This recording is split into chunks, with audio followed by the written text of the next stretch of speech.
Night Owls. Turn off Night Owls.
Hello and welcome everybody to the Night House. Happy New Year to you one and all.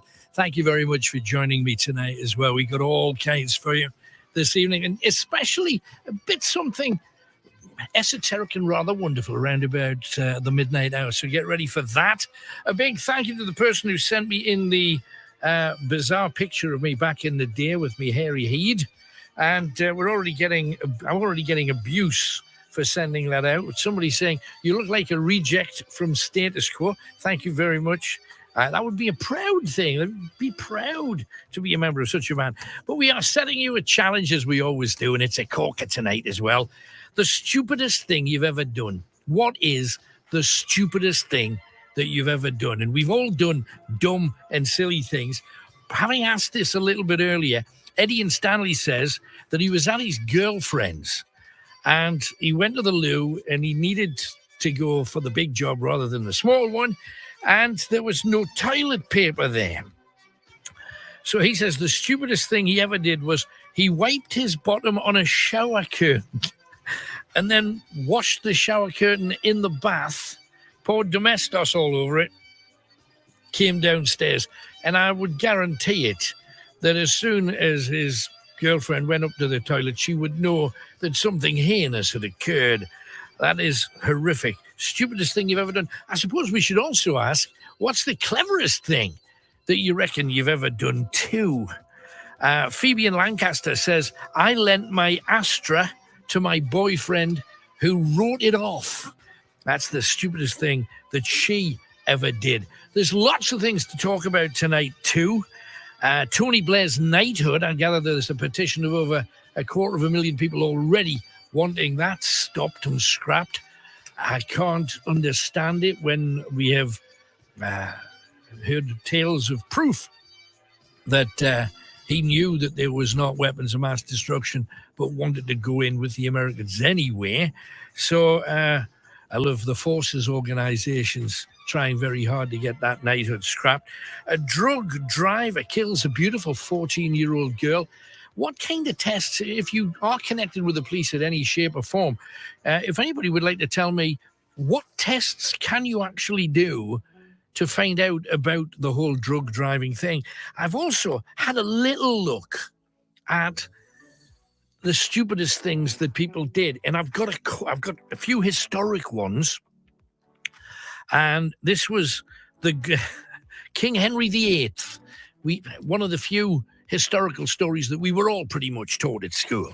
King Henry VIII, when he popped his clogs, when he died, he demanded that they put him in a lead coffin, and the coffin was supposed to be completely sealed so that nothing could get in, nothing could come out, and it was as sealed could be, which seemed like a good idea at the time.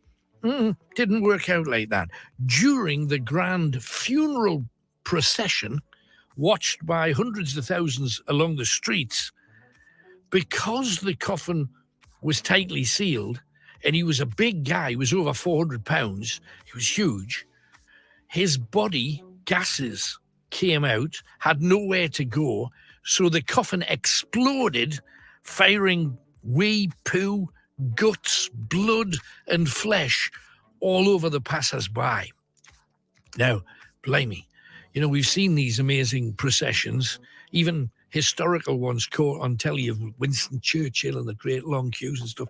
Could you imagine if he'd have gone off? Hell's teeth. So we want to know, stupidest thing that you have ever done. Jane's just sent this one in. She helped her son change sex. And she says, now 4 years later, she wants to change back to male. And to get her from a him to a her in the first place cost over £12,000. And now she's not happy and wants to be a he again. Whew, the world is a complicated place. So, what is the stupidest, dumbest thing that you have ever done? 0191 488 3188. There are lots of things that we've had problems with. So I was riding on my bike and it was rainy. Yeah. It was all wet. And my wheels skidded and I fell into some metal railings. But I was I didn't feel anything because I must have gone into shock. Right. And I was bleeding, but I thought I'd just cut my head. So I picked my bike up and walked. I was 5 minutes away from my house. Yeah. And I walked home and my mum saw it and she nearly passed out. Freaked out about that. So that this was a big lump of your eyebrow and that had come off altogether. I didn't know it was hanging off. Oh my goodness. How did you not know it was dangling? I just didn't have a clue. And of course, drunk texting is never a great idea. When you've had a few, when you send text. That's usually a mistake, but I know what you're saying. Why? What happened? Well, I've sent the wrong text to the wrong people. Oh my goodness. It's been awful. And to top it all, she's a born-again Christian. Oh! when it suits her, Alan. When it suits her. Yeah. Dear me. So what's the worst one that you sent and what response did it have? Oh, God. Well, the worst one was, one of them was, I've pulled, see you tomorrow. And you sent that to the born-again Christian. That's lovely. And then, of course, do it yourself. And I know it's the beginning of a new year, and a lot of people think, well, now's the time. Let's get the house all sorted out so when spring arrives, everything will be cushy. It's never a great idea, is it? Back in the day, you had the big aerial on them. Yes, absolutely. Fell downstairs, ghetto blaster, aerial up, stuck up, my head went on the aerial, through me jaw, through me cheek, just missed me eye, then through me head, Oh, what? The aerial was sticking in and out. But hang on, the aerial, though, has a little flat thing on the top of it. It's not pointy or anything. Oh, mine didn't, because it was, because like the screw bit on the top of Yeah. the aerial on the day, when that little screw thing was off. Oh, so it was all sharp and It went straight through him. Oy. Terrifying. And, of course, Thunder Mountain.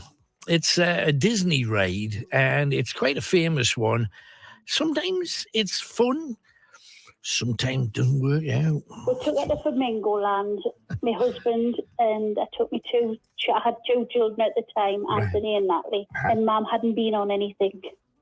So I said, do you fancy going on the ghost train? Go on the ghost train. Well, it was Thunder Mountain, wasn't it? Oh, my, that's not a ghost train. Well, I know. Bearing in mind, I think she was about 65, something like that. So we get on Thunder Mountain, where if you've never heard nothing like it in your life, the screams. We took her to the cafe just by the side. We got a cup of tea in one of them polystyrene cups. Yeah. And she was whiter than the cup. Bless. And then, of course, over a Christmas period into the new year, games seem to be the thing that we do more with our friends, with our family, and even they can go pear-shaped.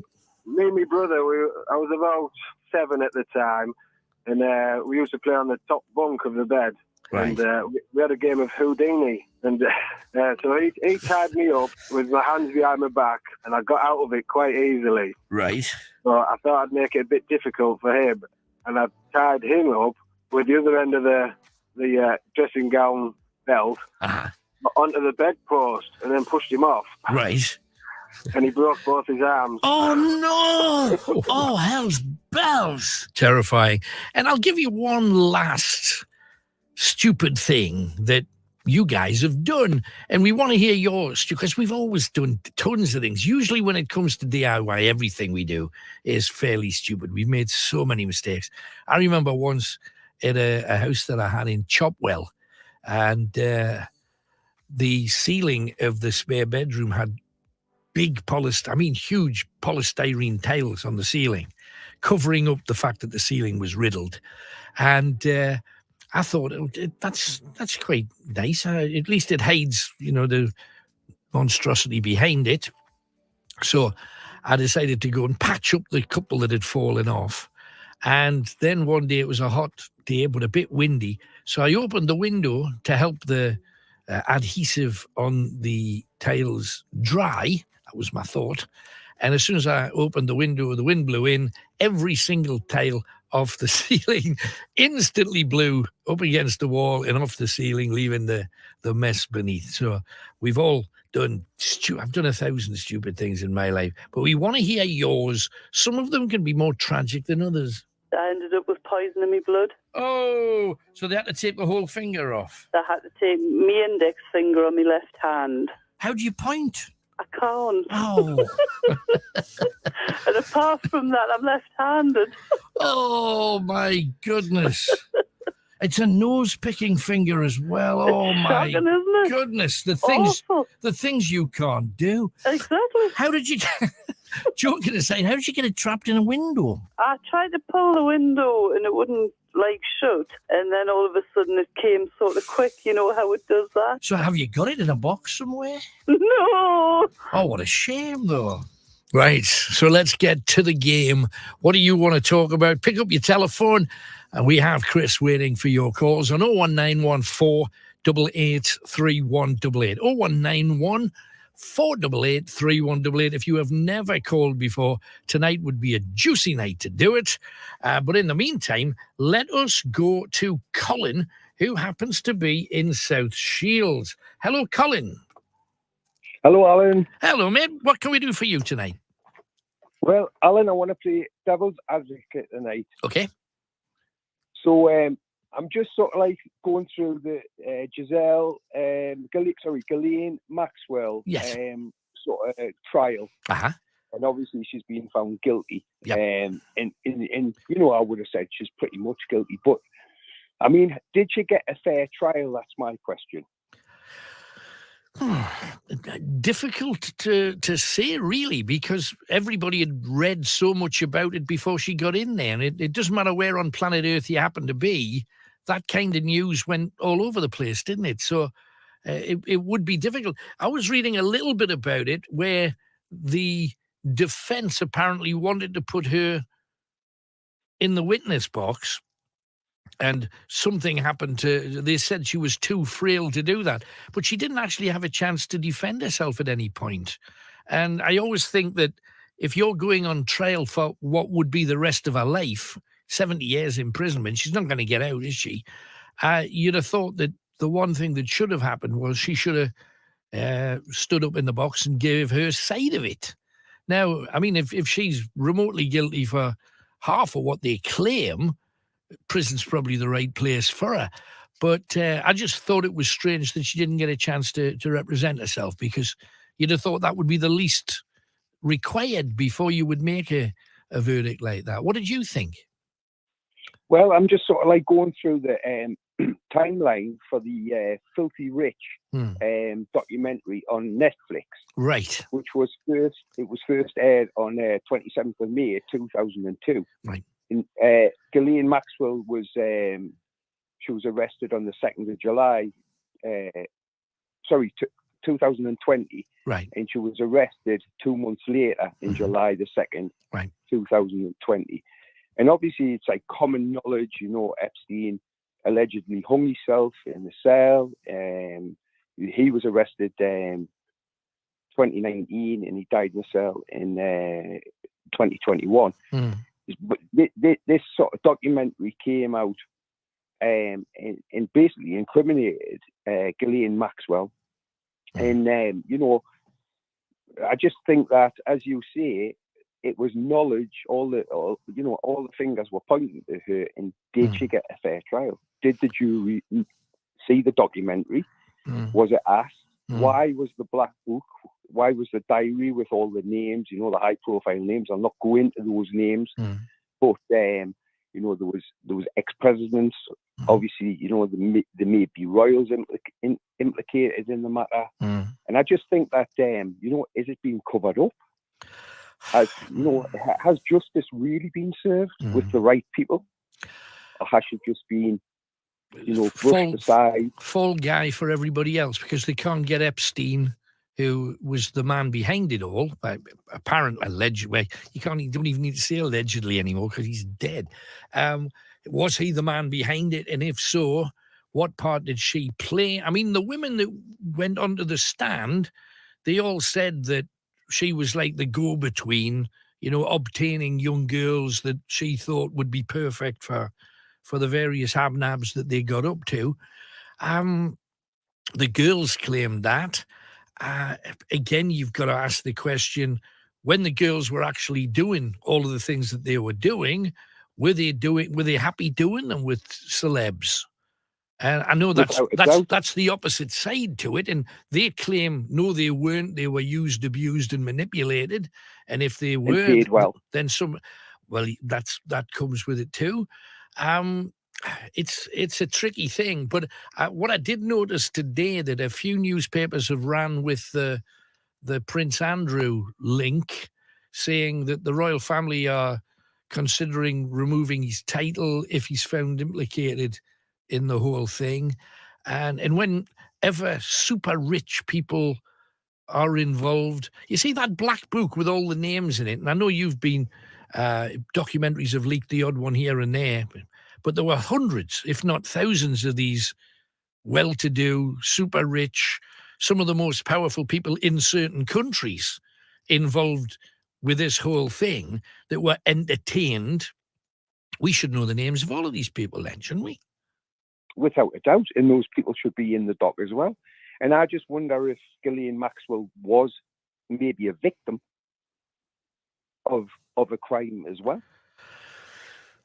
Well, the women claimed that she was involved in some of the sex acts too, mind. But then again, it's their word against hers. But if half a dozen girls, or young ladies as they are now, young women, if they all say the same thing and they claim that the same MO, the same things happen to them, it is possible. You can only go by what the jury believe and what the jury don't believe. And if there was reasonable doubt, she would have been acquitted, wouldn't she? I mean, isn't that what the whole jury system's for? Well, I would have thought so, but I just think, given her background with her father, Robert Maxwell, and basically the control sort of narcissist that he was. Yeah, absolutely. And they think that it's been said that she's sort of like got a very immature attitude, and she's quite sort of like, I'm not going to say an innocent, but she comes over as quite a vulnerable person. Was she a victim as well? And was she manipulated by Epstein? So you think she might have been a patsy for the other people that won't be named? She's going to prison so that the rich and the people that use these girls, young ladies, they'll get away with it because she's going to prison, and at least they've had somebody to blame because Epstein isn't there to carry the can. Without a doubt, and I think that I think a life in prison is in jeopardy, and I just feel like it needs to be looked at again. And the fact that the implications, and the fact that Netflix ran a documentary well before she was even arrested, sort of like incriminated her, and basically, the verdict was already out there 2 months before she was even arrested. I don't think anybody on planet Earth, and I haven't seen the documentary, I hasten to add, but I don't think anybody expected her to be anything other than guilty, because it does sound like it was nailed shut before she went to court. Do you know what I mean? Well, my view is, apart from the two sisters at the beginning of the documentary, everyone was implicit in a crime of prostitution, a crime. Those girls who went back, don't get us wrong, were vulnerable young ladies plucked off the streets who had no money, but they went back and back and back and got paid, and they knew that they were going back and what they were going back for. And I think that Ghislaine Maxwell is possibly a victim in it as well. Like I say, I'm playing devil's advocate. I don't condone anything like that. I don't think it's right to pick on minors for sexual favors or anything like that. Don't get us wrong, but I just think, like, legally, looking at it in a legal perspective, that this woman, she was caught hook, line and sinker, and she was hung out to dry. And I just think it's food for thought. And Alan, I think you should really, maybe, if you've got time, look at that Filthy Rich documentary. I will. I'll check it out. Thank you very much, Colin. Good work. Thanks for coming Alan, on. All the best, mate. Appreciate it. Bye-bye. Well, what do you think? I mean, did you see the documentary? What do you think about the whole thing? And if you think about it, if rich people want to hire high-class ladies of any kind, there are escort agencies across the world that would happily provide as many young women as required. So at no point did Epstein and Maxwell have to do it themselves. And I don't fully understand why they did in the first place. Where do you stand in all of this? Obviously, manipulation and endangerment and taking young people and using and abusing. Of course, you got to pay for that kind of thing. Does Colin have a point? Give me a ring. 0191 488 3188. We are Greatest Hits Radio Northeast. This is Joe Perry.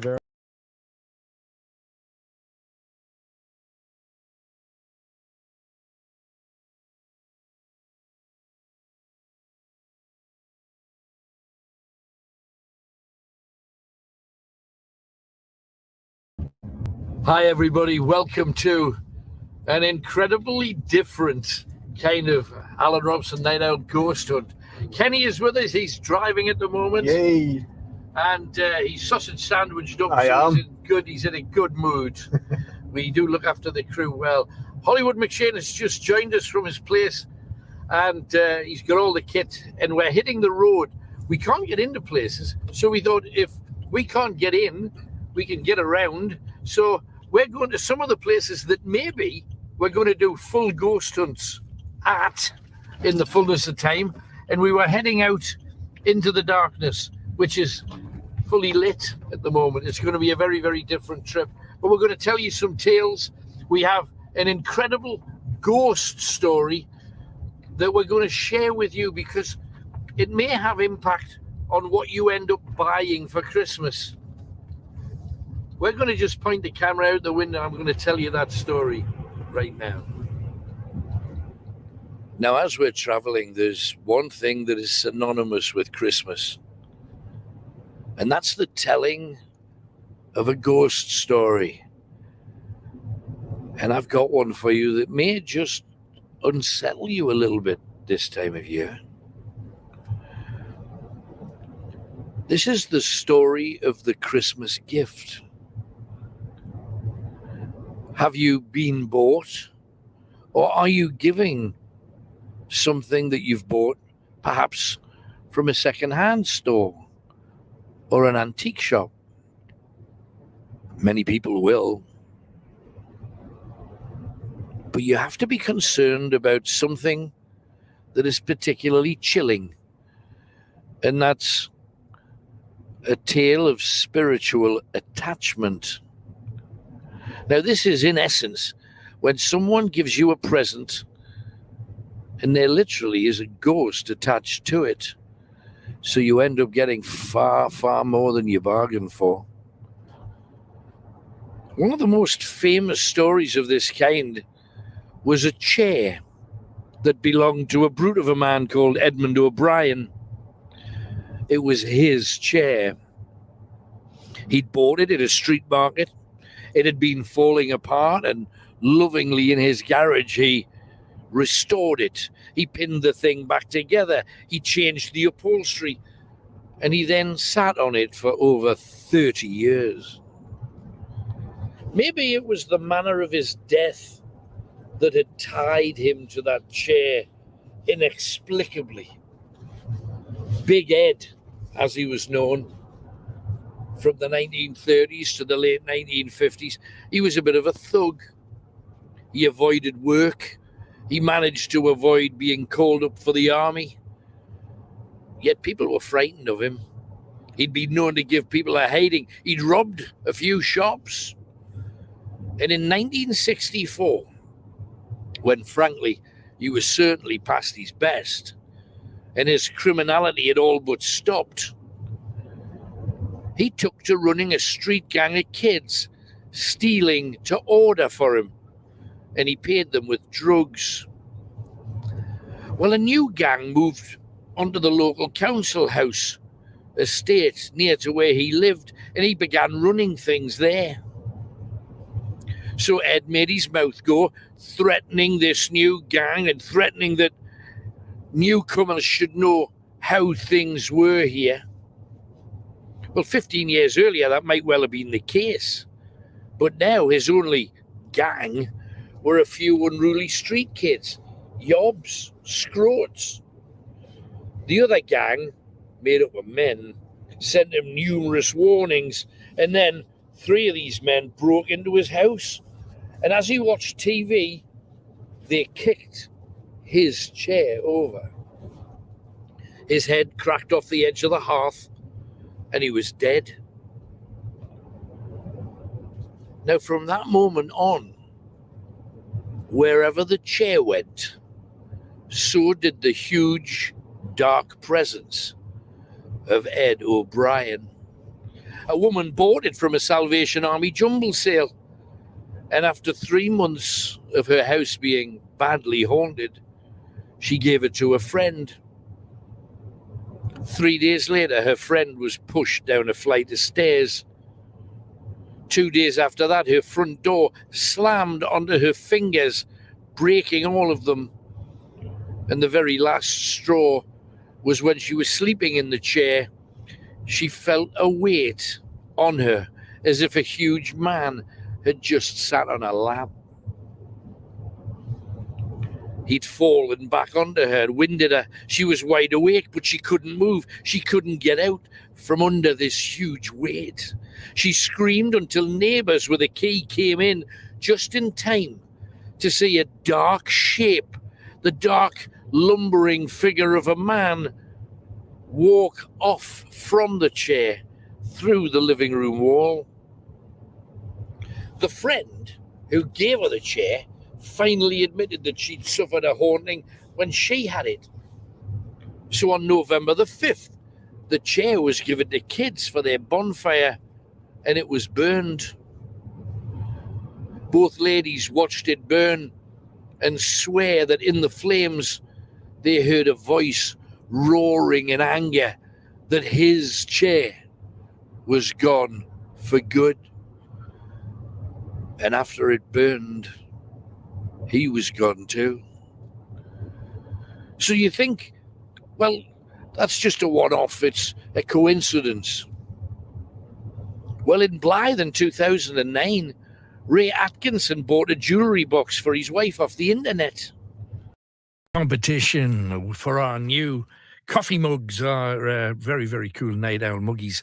And if you would like to win one of them, they are relatively brand new. I think we've only had 2 winners so far, and we'll be dishing them out across the next few months. 0191 488 3188. We asked you for some of the stupidest things you ever done, and we've had a few more. Fran in concert accidentally threw her lighter onto her coal fire and it exploded, and Diane Cornforth decided to eat yogurt to see if she was still lactose intolerant. She's been on the toilet since Christmas Eve until pretty much yesterday. She's just starting to feel a little bit better now. I wonder if I've still got... Yeah, she's still got it. 0191 488 3188. Get your calls in. We'd love to hear from you. We've got Louise, who is in South Shields. Hi, Louise. Hello, Alan. Long time no speak. Hello, welcome back. Good to have you on. What are you talking about then, Lou? Well, do you know what it is? It's been a while since I've spoken to you, just to see how you are and stuff like that. I'm champion. How are you doing? I'm not too bad. It's been a bit of a rough ride over the past month. I tested positive on the 1st of December, Right. So I'm sick of the whole COVID thing now. My son brought it in from school and then passed it on to my littlest one, and then obviously I got it. So. How bad were the bairns? I mean, were they really, really ill with it? Because we're hearing that this Omicron thing, although everybody's saying, oh, there's loads of people getting it now, most aren't going to hospital with it. Most are just getting over it. How was it for the bairns? The eldest one, he looked like he'd seen a ghost on the first night. Right. He had been hallucinating. He told us he'd been somewhere and we couldn't figure out where he'd been, but he'd been asleep. Right. He had a cough, and the next day he was back to his normal self, but obviously had to isolate from school. Sure. So he's had a ball then. Oh yeah, he's had a ball. Him, the youngest one, bless him, he suffered with the temperature and the cough. He was horrific. How old is he? He is 16 months, just gone. Oh, blimey! So the bairn will not have a clue what's going on. No, definitely not. Dear. And obviously me, it was just a cough more than anything. I felt strange, I've got to confess, but It was just more the cough than anything else. As you can tell, I'm still coughing now. Yeah. Are you feeling any? Was there any pain came with it, or was it just a bit like a cold kind of thing? To be honest with you, Alan, it was more like a flu, a bad case of flu. It's the best way I can describe it. Gotcha. Yeah. So if you hadn't heard of COVID, you would have just thought this is what happens every winter. Few people get a flu or a cold. I would have just presumed it was like a flu. And crack on with it. Yeah. No, I understand. Yeah. What do you think should happen then? Should they start locking us all down again? What do you think? I'm very much on the fence because really I think we need to start learning to live with it. I think a lot of people feel it's the way of life now. You know, I mean, at the end of the day, what's locking me down going to do? It's going to send numbers up again when we all come out of lockdown. Mm-hmm. Inevitably. And also, the thing that I don't understand is, and bless you, it's the same cough I used to have when I rang up school. Mm-hmm. I can't get into.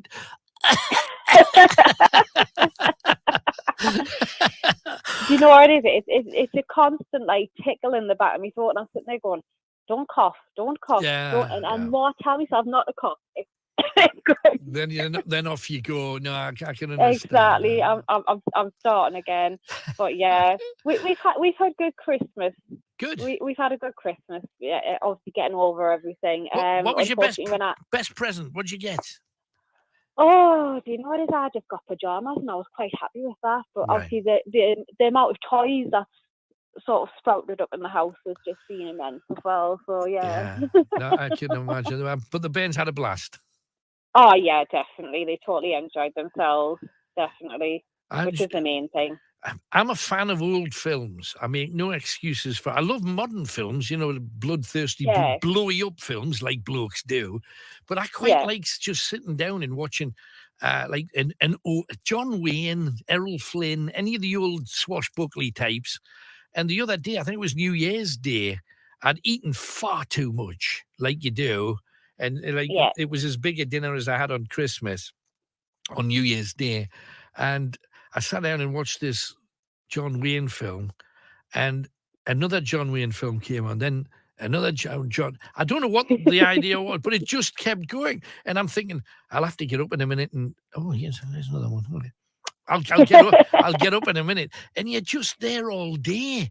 I don't know whether that's what this time of year is for, you know, so you can literally just switch everything off and run, because I've never had time off at Christmas and New Year's until last year and this year, and it's the strangest thing. And you know, I used to watch people on telly usually telling jokes about, this Christmas we just sat back and we watched the Queen and then fell asleep after the dinner, and I never really understood that, because I had a quick meal and I was out doing a guest appearance here, or a check collection there, or delivering presents here. They've always been super busy, Christmas to New Year, one of the busiest times of my working year. And when you don't have to do it anymore, it's the weirdest thing. I could have been in a coma for the amount of movement that I had on New Year's Day. Sincerely, crazy, absolutely crazy. But I'm glad you had a ball. And what you got planned for the new year? Did you do any of this resolution business or not? Do you know what it is? I don't bother making resolutions because I never can keep them, so I just don't bother. No, I gave that up a while ago. Well, I've decided, because I've been working out like mad trying to move a little belly weight I've got, and I've decided, what was his name? The actor with the big ears who played a doctor. He was one of Men Behaving Badly. Big ears. Clunes, Martin Clunes. Martin Clunes was in one of the newspapers, and he said he worked out and he could never lose weight. And I looked at the picture of him, and he looks really skinny. Surprisingly skinny for him. I've never seen him as thin. And he said, all I did was the 5-2 diet. Now, I mentioned this to somebody, and they said, is that not the old Atkins diet? Well, I have no idea, because I never did it. But the 5-2 diet apparently is, for 5 days a week, you eat what you normally eat. And then on 2 days a week, which this week will be tomorrow and Tuesday, you only eat 25% of what you would normally eat, which is 600 calories, which I've worked out is a bowl of cereal without sugar on, whatever cereal you have, and a bowl of soup. And that's all you have. If you drink something, it's got to be just water. So that's blimey. Yeah, well, I know. And especially how I've stretched my belly over Christmas and New Year. Well, don't go there, exactly. Yeah. But that's what I'm going to do, and I'm going to stick to it right across this year. And I will not sneak a biscuit or a Malteser. I will not hide a Mars bar. Although I must admit, I thought, if you're going to do that, should you just start hiding stuff around the house? You know, in a plant pot or around the back of the books, but no, I've decided I'm going to do it properly. So I'll let you know how it goes next week. But yeah, good for you, Alan. Good for you. Well, yes. It's just I could see myself, especially after New Year's Day. I could see myself in 5 years looking like Jabba the Hutt. Do you know what I mean? Yeah. If you're not careful, so I'll give it a shot. So that's my resolution, and we'll see how long. Usually mine don't last very long either, but I'm going to try. With this one. Try, and that's the best we can ask for. Absolutely, give it a go. Anyway, hey, lovely talking to you, Louise. Thank you for coming on, darling. What's the stupidest thing you've ever done? Because I haven't asked you the obvious question for tonight. Do you know what it is? I do so many daft things. Probably the daftest thing that I do is I walk into doors and everything. Right. People will say that because I'm blonde.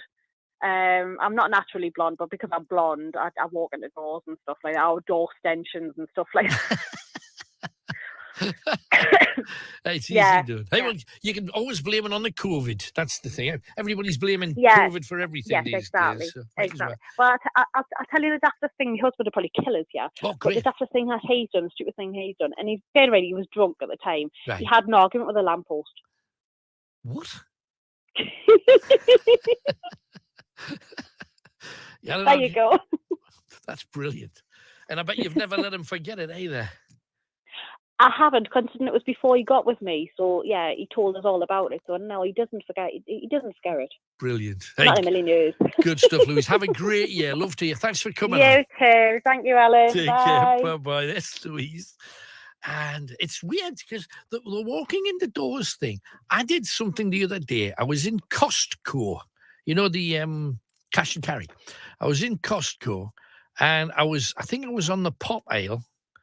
And I leant over to get some pop, and the trolley I was holding with my other hand moved back behind me, and I found myself slipping and sliding, and I kept going, and I for about 4 to 5 seconds, I couldn't think of a single way to stop myself from falling, and my wife spotted me falling.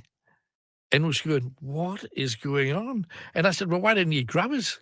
And she says, well, you weren't going to pull me down, which I thought was not exactly the right attitude, but there you go. Oh, it must have looked, if it was on a security camera, it must have looked quite, it was like, trolley rolling away behind me. 0191 488 3188. So walking into a door, I've got no qualms about that. Let's get the calls in. We're off to Washington because Michael's there. Hi, Michael. Hello, Alan. How are you? I'm good. Thanks for coming on, mate. What you got for me? I've got a few things I would like to mention. Do it. First of all, is there no chance of getting you back on 2, 3 nights, 4 nights, 5 nights? If we do something like that, it would have to be me freelancing. That's the way that it is, because the world at present is going towards total and complete networking without any local shows at all. They're all going to be from other parts of the country. It's terrible because now you listen to the radio, and what annoys me is, you know, there's one presenter based in Manchester, and he broadcasts as far north, south, east, and west, and there's nothing local. But when you listen to this station on the morning, and they're coming on and they're giving off the traffic, you know, what's happening with the traffic and things, you can tell they don't know the area, because there was a guy on, and this guy was on, and he said, what was he saying now? Pontyland. Yeah. So you know they don't know the area. Yeah. Well, this is the thing that network will always have, but that's the way that it is. That's how the various companies have chosen to go. All of them, not just the one that I'm working for. And eventually, the local input will just be a breakfast show. In some cases, in other cases, it won't be anything at all. They'll all be coming from. I was listening to a national radio station while I was driving around Scotland the other day, and you tune in, and at the time I was about 5 miles outside of Inverness, so I was way up beside Loch Ness. Yeah. I was miles. I mean, that's a long, long way away from the northeast, let alone from London, where this thing was being broadcast. And they're saying, we want to raise some money, and I hope you're going to spare some money so we can get another lifeboat. And I thought, well, that's a lovely cause. Get another lifeboat. But the lifeboat was for the Thames. And much as though, you know, one life's worth as much as any other, I'm thinking if I really wanted to put in for a lifeboat, and I do support the RNLI, I'll do it for the northeast coast. I would even do it for a lump of Scotland rather than somebody on the Thames, if I'm honest. You see, when they come on, when you hear them on the radio stations, you know, and they're asking people to put in money for different charities. I'm not going to mention charities, but the for different charities, they're asking people to support.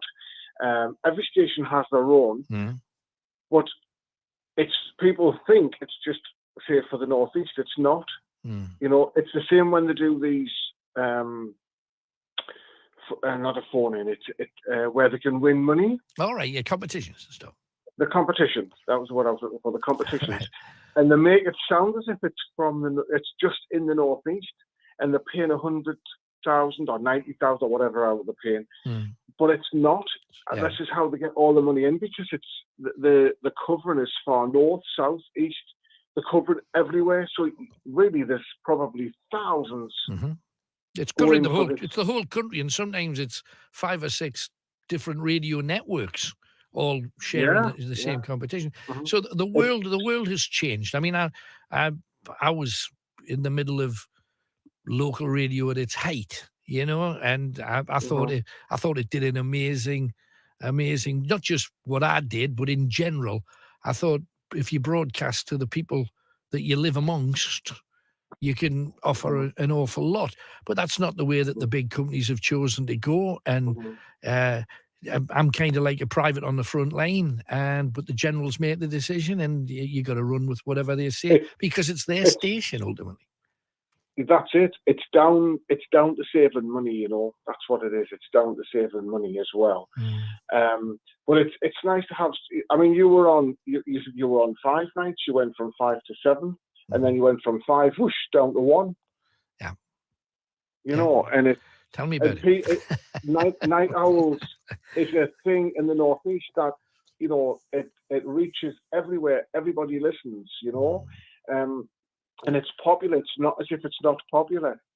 No, I mean, at the time that I was cancelled from the other station, I was by far, I was about 20% ahead of anybody else listening at night anywhere in Britain. But so it's not about your figures. I always thought it was. I always thought, provided you delivered, you'll be all right. But it's not about that anymore. And things will change, and I will eventually disappear. And it'll go completely network. I've got no doubt that that'll happen. I think what would be nice to happen, you know, if somebody was to win the lottery and say to you, "There's the money, set up a radio station." Well, I mean, hey, stranger things have been known. Stranger things have been known. A local. It would be nice to have to do that and have it local and have night owls on, you know, 5 nights a week. Bless you. Thanks a lot. What else, mate? You said there was a couple of things. Yes, I just touch on you on about COVID. Yes. And, you know, they blame everything for COVID. Everything gets blamed on COVID. When, like, you know, if there's queues at the shop, I know there's people tested positive. Trying to get tradespeople, you know, plumbers, electricians, it's all down, they blame COVID, everything, you know. Well, they blame it on that, though. But, you know, if you look at COVID is beautifully situated to completely cover all of the problems that Brexit created. And he said, can't get stuff in from abroad. That's COVID. It's not. It's not. All the deals we had with Europe didn't work. So now our economy's picking up and starting to get better, which is good news. But for the since Brexit, nobody's known what to do. People traveling abroad trying to sell stuff haven't been able to do it. It's been a complete pig's breakfast. But it's always handy to say, but that was made much worse than it should have been because of COVID. So everybody's got an excuse to cover their backs, kind of. But I do think that we've got an awful lot of catching up to do. And even just for how many people lost their jobs due to the whole COVID business as well. Terrifying. I mean, with COVID, I mean, it took me 8 weeks to get a guy to fit in a gas cooker. Oh, what? Because they said they were booked up. They were booked up until April this year. How can you do April this year? And trying to get somebody, the difficulties, as I said, trying to get tradespeople, trying to get somebody just to fix pipes in for a shower. Right. I can't. It's so difficult. You just can't get people to do it, and they blame COVID because they're saying people are not going on holiday and they're spending the money on the homes. Yeah, I can see that. And we hear that the house prices are, in one voice, they say, house prices are dropping. And now they're saying, they're higher than they've ever been. The whole thing's an absolute pig's ear. It's a mess. It is a mess. And Absolutely. briefly, the third thing I wanted to mention to you. Right. The New Year's Honours List. Yes. We're in the New Year's Honours List, and she does the programs for Vera. Yes, I forget Anne's surname. She was on the list. Right. People like Matt Baker, there's a doctor at Middlesbrough. But I've noticed online tonight that there's a certain politician who's been given a knighthood, and there's a petition of 150,000 people. It's gone up to, it's a 250,000 now. It's 250,000. Tony Blair, yes. Yeah. To have it took off him, yeah. A lot of the forces organisations are geeing up their people to vote against it, and people who lost family in we have to call it a war or an invasion, whatever we choose to call it.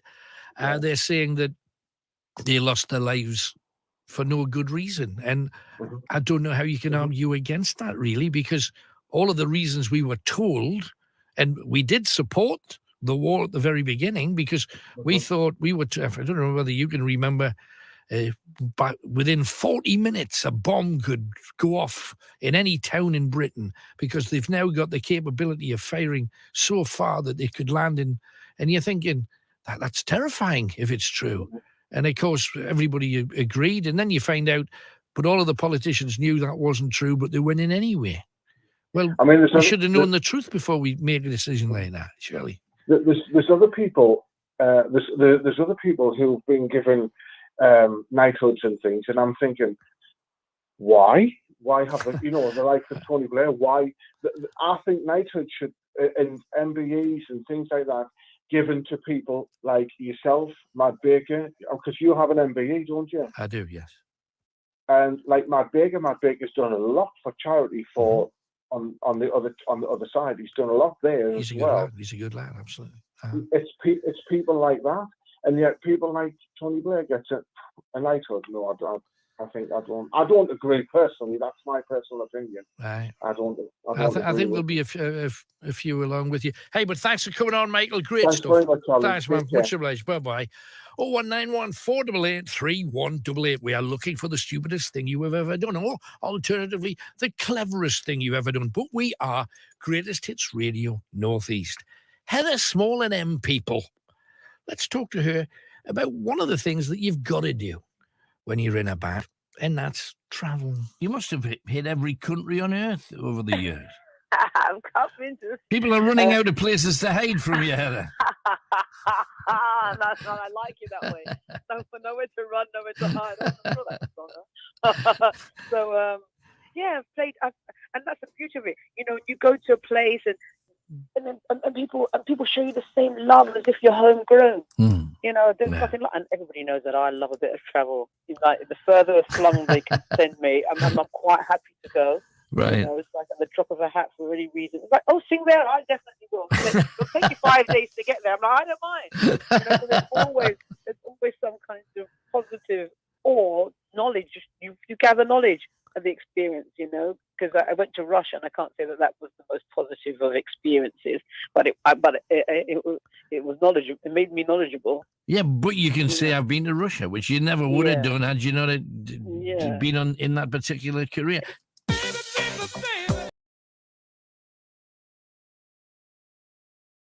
Cursing at her. The woman had eventually leapt at her, pushing her down into a corner where she'd banged her head.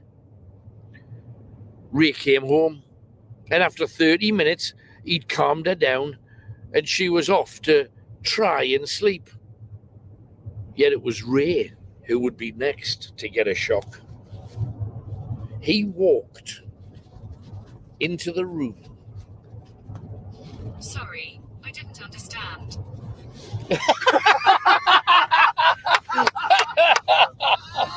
And it's off. It's off. Anyway, back to the story. He walked into the bedroom just as it was getting late, and there, on his wife's back, was a sheet stuck to the back with a pool of blood on it. He woke her up to make sure she was okay and gently peeled the sheet off. All over her back there were scratch marks, marks impossible for her to have done to herself. She was in shock, sobbing, and barely able to talk. He sat her in the bath and, using a warm shower, swabbed all of the excess blood off her back. And as she sat there, he looked into the bathroom mirror, and there was a face of a woman in her 50s, covered with makeup and bright red lipstick. He literally fell off the side of the bath, shouting, "Whoa, what the F was that?" He stood up and looked into the mirror again to see that figure behind him sliding out of the bathroom door. He searched the house, and it was the jewellery box he noticed first. The top of it was covered in blood, and on a white goat skin rug that had also dark red bloodstains on it. He bent down to pick it up, only to be hit hard on the back of the head with a silver picture frame. On turning around, he saw this old hag of a woman holding the jewellery box, screaming at him, yet he couldn't hear a word from her. It was as if she was on mute. His wife, in a dressing gown, entered the bedroom and saw exactly what he was seeing. Just then, the woman disappeared. Elaine ordered her husband to get dressed, and they both grabbed the jewellery box and dived into the car, heading south. As the car drove along, passing fields and trees and road signs and parking bays,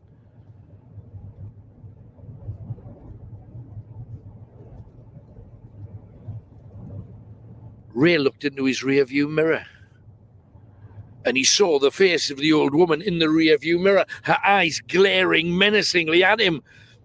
Her mouth was moving, but still he couldn't hear a word she was saying. Just then, the car lurched to a stop on the south end of a bridge. Elaine jumped out, carrying the jewellery box, and ran across to the edge of the bridge as Ray turned the car around. By the time he did that, Elaine was halfway across the bridge, and she hurled the jewellery box into the water. Ever since they did that, their home was theirs, finally. And you know, it was barely 10 years ago that the Northeast had probably its ugliest case of spiritual attachment, and it was attachment to a small child. Michael and Lynn Story had a little boy called Lucas, who was 5 then. They lived together in Southwick, and after weeks asking him what he wanted for Christmas, he declared he wanted a garage for his toy cars that he'd inherited from his grandfather. It was a large collection of corgi cars. We all had them. None with boxes, because we knocked them first. We always did, not knowing that in years to come they could have made us a fortune. And the cars had all been heavily loved by his granddad and by his dad before him. They were all scraped and scratched, like well played with toys are. Dad had visited every single toy shop, and they all had garages aplenty, but all of the cars were much smaller than those that Lucas loved so much. And then one day, one of his pals told him that there was a quite large toy garage in a sale at Miller's Auction Rooms in Newcastle, next to St. James's Park. So on the day of the sale, him and his mate went down to check it out. Not only was it exactly the right size for corgi cars, they were all song title. Okay, it gives you a song title, and you've got to work out what the 4 song titles are, and then tell me the name of the singer or band who perform all of those tunes, okay? We are looking for one act, but what act is it? Whose Hits, we call it. Whose Hits?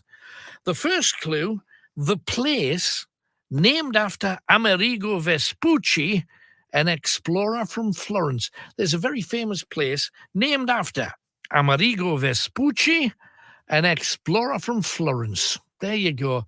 What was the name of the place named after Amerigo Vespucci, an explorer from Florence? if you got to Google them, Google away. And this place is named after that fella. And it was also a very famous song by somebody. So that's your first clue.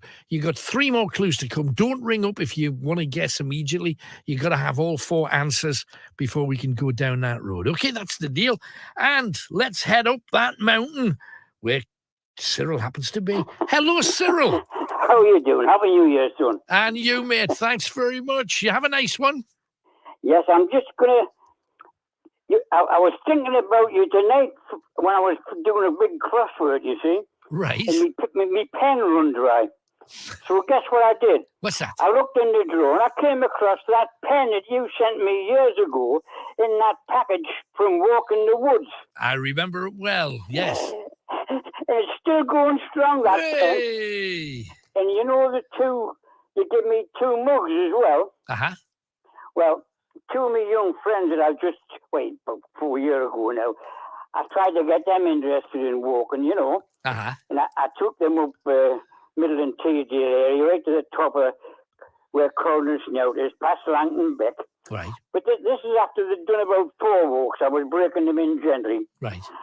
And I dropped them off beside the Pennine Way sign. Uh-huh. And I says, right, off you go. Just follow the Pennine Way sign. It takes you right up beside Colden Snout. And I'll be waiting at the other side for you. Right. So off they went to bed. And they're just lovely young lads, one from Lovely Hill and one from Bridge Hill. Right. And I went in the car up to the top. And then you've still got about a walk 1.5 miles from the car park down to the top of Colden Snout. Right. And I waited and they came up, all the smiles on their faces. They had a great time. Absolutely. So that I give them both one of them mugs that you'd given me. And they've still got it on. Alan Robson's Night Owls, the phone-in that gets you talking. I sat here and pressed absolutely nothing at all. So my apologies for that. I got no idea how or why that happened. But pray continue. It's the gremlins. I have no idea. But I'll just sit here in wonder at technology. But there you go. So they all came back with smiles on their chops because they'd had an amazing time. I give them one of them mugs each. Oh, and they're over the moon, and they've still got it. Excellent. Oh, well, I'm glad they were put to some use, mate. I've got a question for you, Cyril. Yes, what's that, son? We've got an amazing story about concert and about a beautiful. It's a long but beautiful ghost story based on the tops. You know, over concert when you get under the tops. Are there any buildings, any broken down, desolate buildings up there or not? Well, not where I've been. No, I know. But I head for the fells. It's like I tell you, I never go east, I always go west, don't I? Right, that's true. Right, get you. And when I go up on the fells, there is some stories of ghosts where the lead miners used to work, you know. Right, yes. But I've never seen any, and I don't believe in them. I just listen to you, and I always hang on your every word you say, Alan. But the thing is, what that chap said before, we are living in a completely new era now, aren't we? Yes. And it'll never be the same again, Alan. I mean, we were friends for 40-odd years, the different presenters. They came on after James Wills and somebody else, and we used to talk to Anne from Moulton and even that George from Manchester. Did you ever hear about him? Is he still on the go? He hasn't been in touch for the longest time. I fear the worst for the man, but yeah, I know.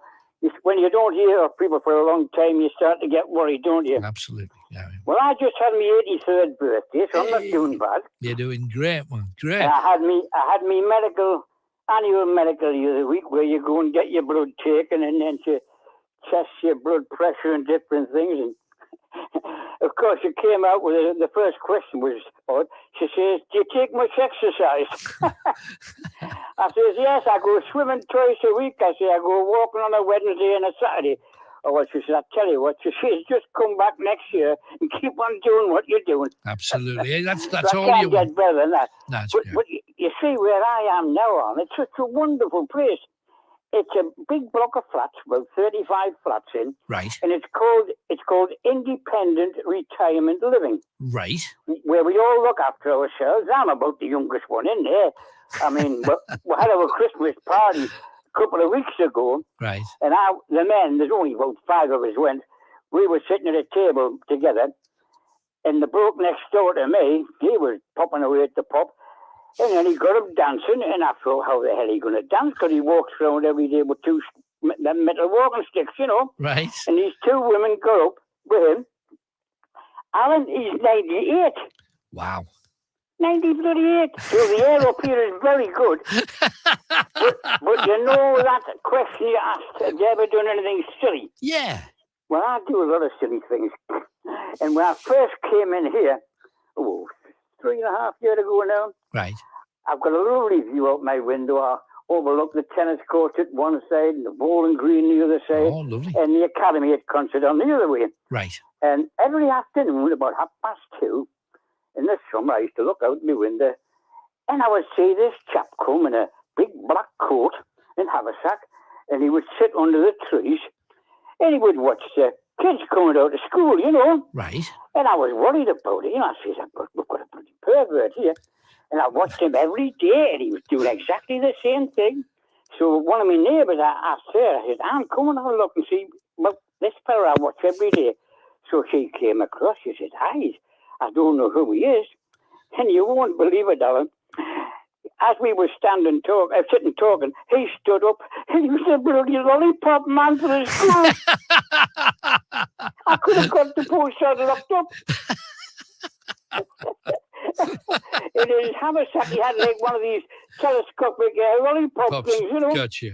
Yeah, you've got to be careful these days, haven't you? You do. But are you being vigilant like any good neighbourhood watcher I know, would be? I could have got him into a lot of trouble these days, couldn't I? Absolutely. And I still, my New Year's resolution last year was to keep phoning all my friends up to see that they were all right. Yes. And I've been doing the same thing this year. And I started off with that chap that he used to phone you up, John, the taxi driver. Yes, that's right. Remember John? I do. Well, he's not very well. His wife's not very well. And he's got bad sciatica. He cannot drive out. He cannot go swimming. But he keeps in touch, and he moans a lot. And he comes on Facebook and comments on things, you know. Right. But like I said, I just thought I'd give you a ring to tell you that I'm okay and I'm doing all right. Yeah, that's I good. don't do any hard walks now. I just do easy ones. Nothing more than 5 or 6 miles, you know. Gotcha. The fresh air does more good than anything else.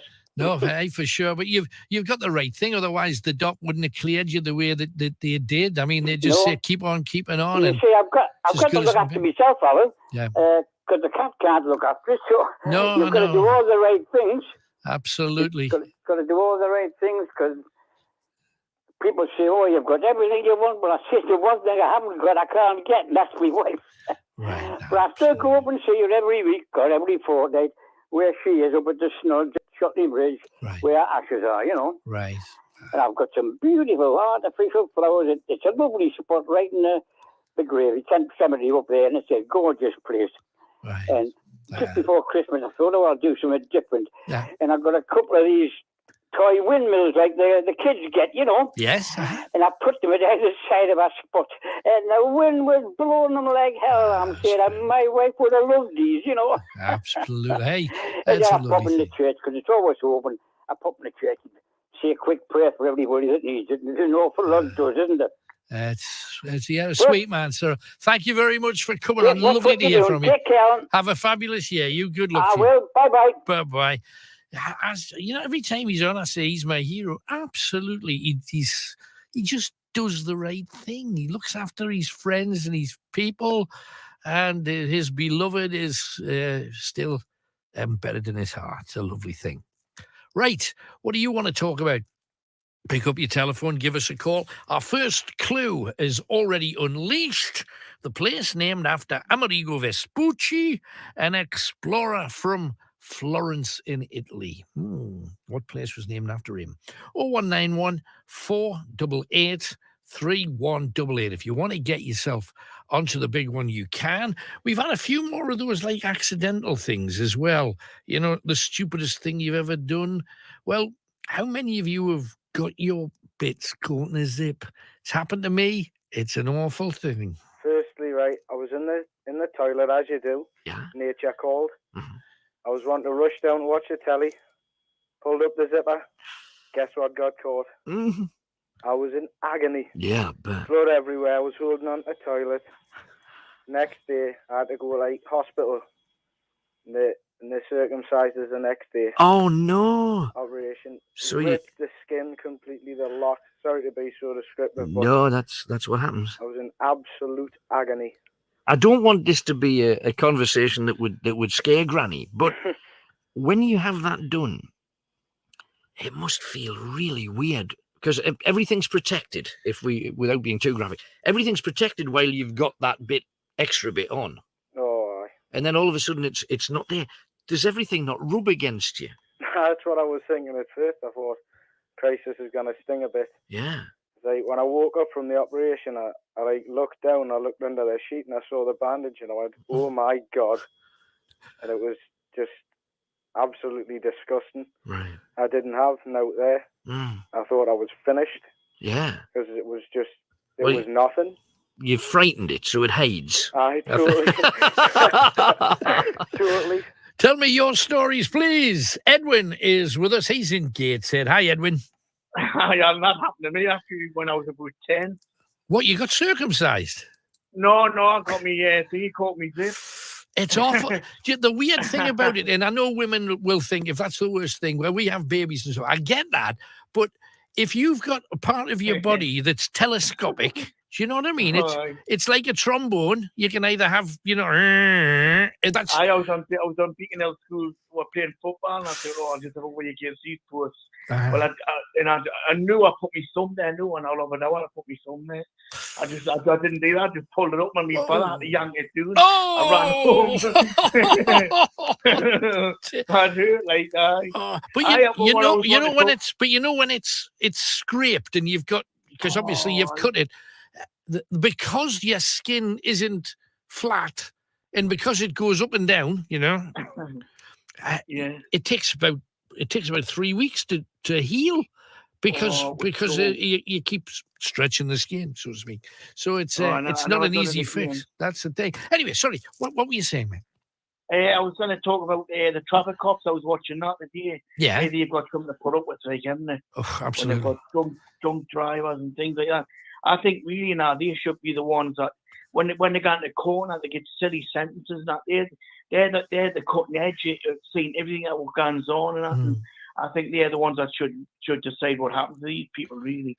Because I watched a lot of those shows over the last year or so, more so than normal because I've had a bit more time, and you see them chasing like some scroats in a car, then they'll eventually catch them after a 3.5 hour chase with a helicopter and 6 cars, and then they'll say at the very end, they tell you what happened to each one, and they'll go, and the people that stole the Audi and did 80 grand's worth of damage to other vehicles was given a caution, a suspended sentence, and you're thinking, what's going to stop these characters doing what they? That's not going to stop them.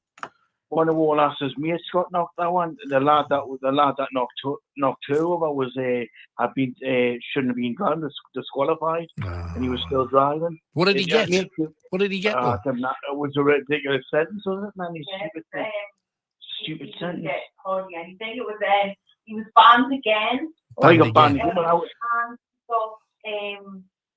A fine, and that was it. Well, that's ridiculous, isn't it? It's like it's encouraging them to do it again, because it's not stopping them, is it? If you say to somebody, you're going to prison for 5 years, well, that'll make you think pretty sharply about not doing it again. But if you say that he's already banned, he hasn't got a license, we'll ban you again. Well, it didn't work the first time. It's not going to work the second time, is it? No, they're intent on doing it. They're taking drugs and stuff like that. I got one of my cars written off 2 years ago. Yeah, what happened? The lad that wrote me car off, this was happened at 1 in the morning. Apparently he was drunk and he was on drugs. Right. And he wrote me crashing my car, but I had to pay $400 for next as I was in bed. I knew that we were the next morning. And I still haven't found out what happened to him. I didn't think what happened to him. I didn't think I would, I didn't think I really got bothered. You know what I mean? They were chasing me for money, even though it wasn't even my fault. But he apparently wasn't insured. Like, he wasn't insured, so that's what they kind of seen out. Had to go through the motor insurance bureau to get the money, you know. But the thing with this is, they don't have insurance. They don't pay any insurance. To me, if they damage somebody else's car, the very first thing that should happen is, well, they've got to pay for restitution. Then, yeah, you're not insured, so we're coming for you for the money. But a lot of these characters have gotten out in the first place. So to try and get anything back from them, you're whistling in the wind, aren't you? Oh, they've got something to put up with. There was even a case where this woman stabbed her husband, and they went in the house and that. But apparently the paramedics, the one out of the paramedics had been there before for something similar. Right. I thought, Christ, they've got something to put up with. And then people got hitting them and stuff like that. I mean, you've got to realise what they must see on a daily basis. You know what I mean? Yeah. And then they get the idiots. You know, they're gone too far. Yeah. So I think it's the same with ambulance drivers. They've got something to put up with now, like, haven't they? No, absolutely. It's just, why do you think so many people are so stupid? It's because, I've heard people calling out, like, the fire engine just so they can get a fire engine in the street so they can chuck rocks at it. And you think one day that somebody's going to ring for your house that's on fire. And some scroll had done that to them, you know. It's shocking. Absolutely shocking. Crazy. We live in a crazy society. Yeah, it's awful. How's your new year then? It's just starting, but I'm hoping it's going to be a great one. You've got to be optimistic and hope for the best. Just the world's turned into a peculiar place, hasn't it? You can't do half of any of the things. Well, it's COVID things. Somebody's making a lot of money off this COVID. There's a lot of suffering, isn't there? Somebody's making a lot of money from it, aren't they? Yeah, absolutely.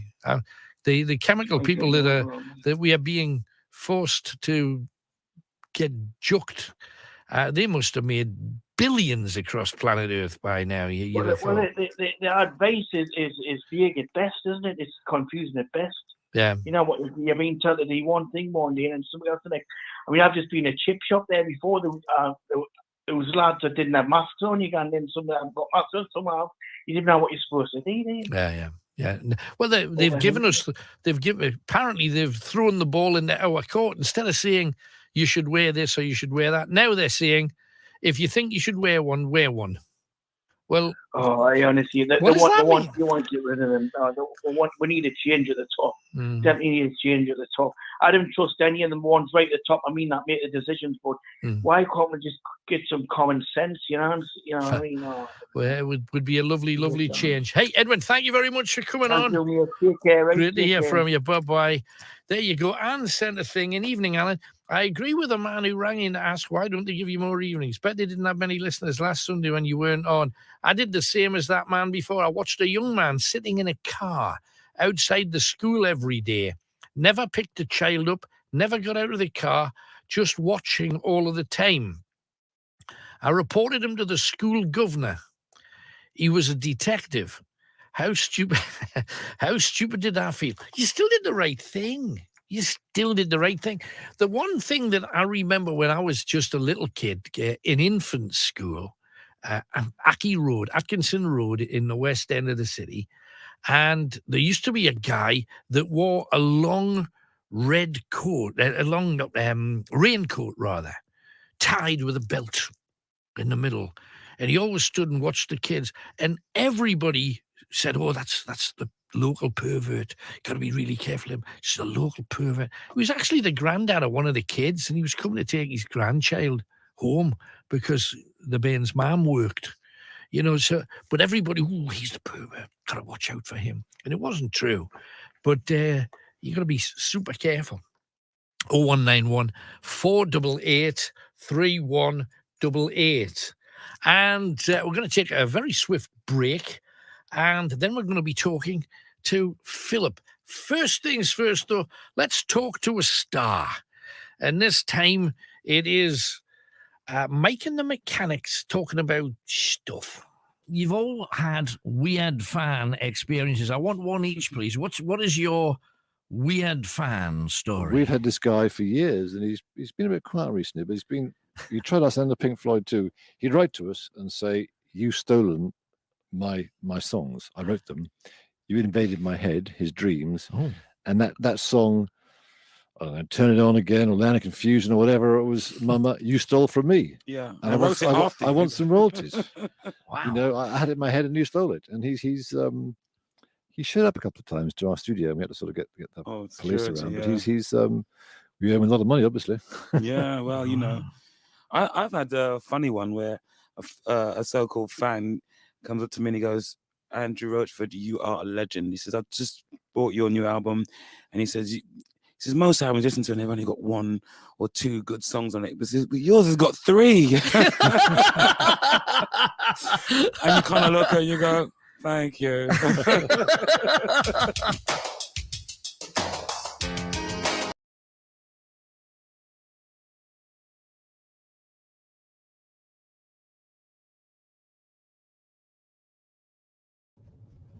This looked very high quality, yet on closer inspection, it was probably handmade in somebody's shed for a little boy by his dad. The painting of it was immaculate, the road signs outside, a little barrier with a man selling tickets, a hoist to lift cars up to different floors, and a way for them to slide all the way to the bottom and back out onto the road. All that Michael knew was Lucas would love it. A few bidders tried for it, but £70 got it for him. The 2 men were really chuffed, and it took both of them to get all of the toys back to the car. There was also a bag full of little batteries to light up signs on the front and back of the garage. Every time they looked at the purchase, it looked like a better buy. Christmas came and went as swiftly as Christmases do, and Lucas was the happiest little boy in the world. He played with that garage all day and all night. Yet on Christmas Day, all of the electrics in the house went off. The only lights that they could see were the battery-lit lights of this small toy garage. During Christmas lunch, the whole family were sitting at a table when they clearly heard someone running about upstairs.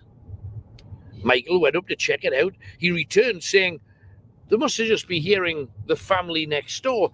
They must be having a Christmas do too." That night, they all went to bed and to sleep happy. It had been their best Christmas. All experiencing the nicest and most satisfying December the 25th that they'd ever had. Next morning, they get up and little Lucas is crying and noticeably not playing with the garage. On reaching him, they pulled up his chin to see that the poor little lad had a huge black eye. "What happened, son?" said his dad. "This nasty boy says the garage is his, and if I touch it again, he'll kill me." Michael looked around the room and everything was in place. Could this just have been the imagination of his little tot? But if that was the case, where did that shiner come from? Had he fallen, hitting his face?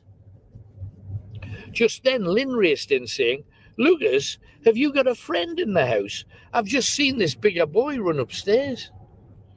Michael raced upstairs. He checked every single room carefully until a small child pushed past him and ran down the stairs. He watched. The front door didn't open, but it did sound like it had slammed shut. The family had a conversation, and Lucas said, "Daddy, if the garage is that other boy's, I want him to have it." He sounded really frightened. Lynn was just gabbling away. She couldn't believe that she had clearly seen a ghost. They left it a few days, but poor little Lucas never touched that garage again.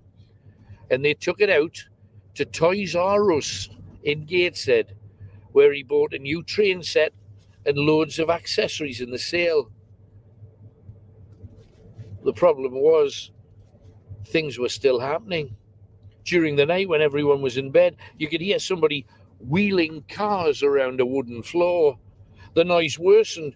You could hear the hoist from the garage rotating and metal cars skidding down from the top floor with a crash.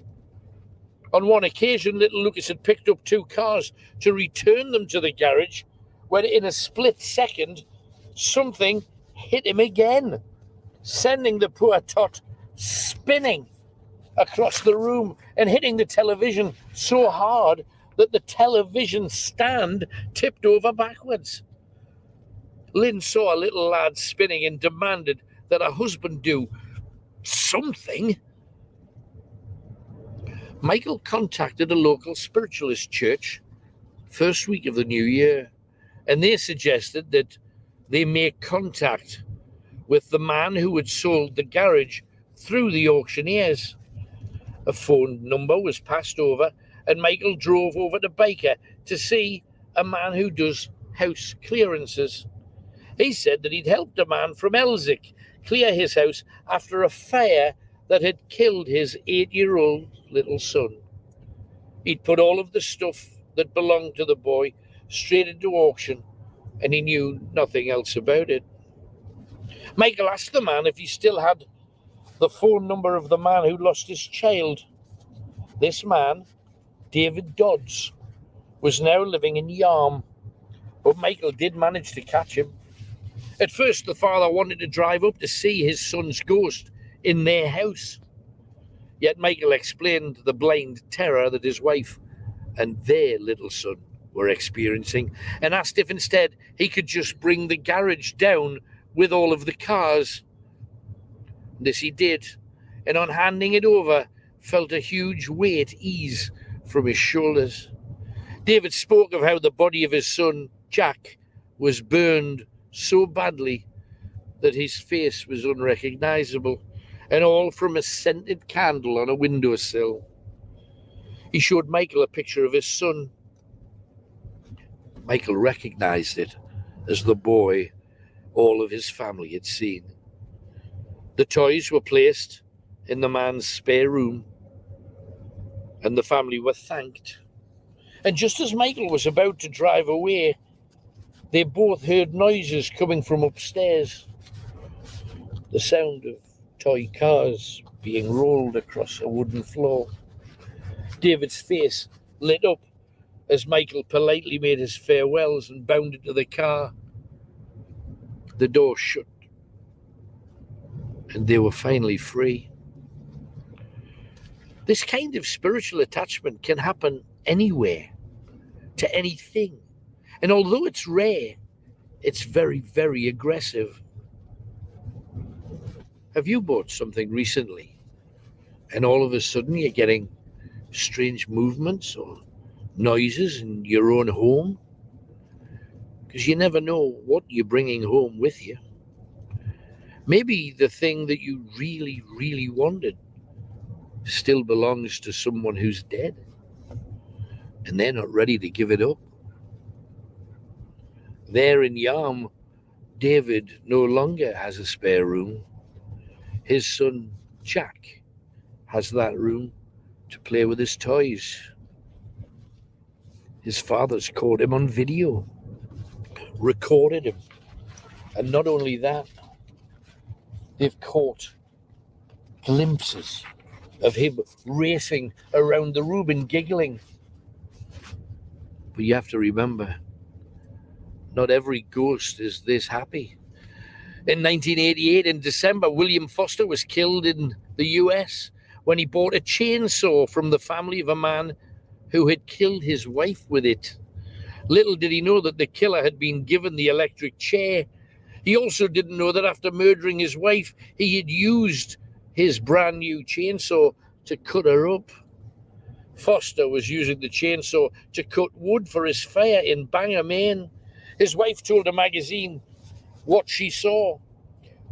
Will had cut most of the timber for the fire when he put down the saw, and then I heard the chainsaw fire up as he walked away from it, carrying the wood and putting it into our cellar. The noise startled him, and as I turned around, there was a grey figure carrying the saw, lurching towards him. I saw blood fire from his throat, and he was down on the ground. The saw, still running, was dropped on top of him, skin and fingers flying everywhere. I ran out and switched it off.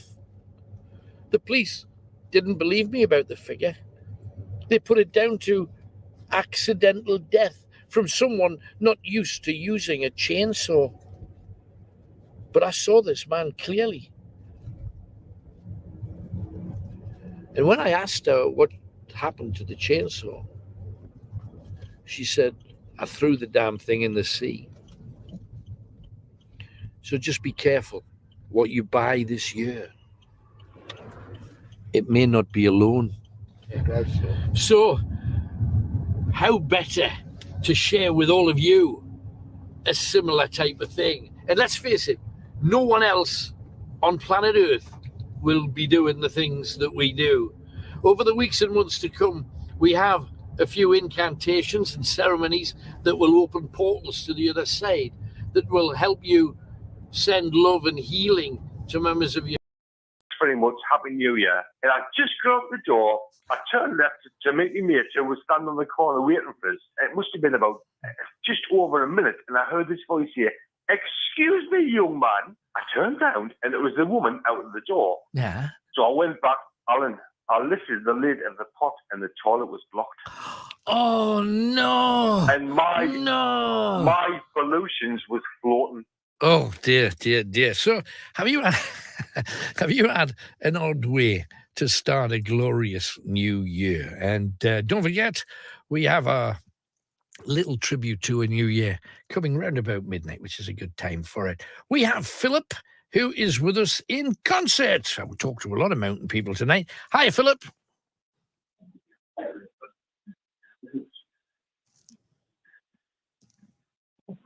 Hello, Philip.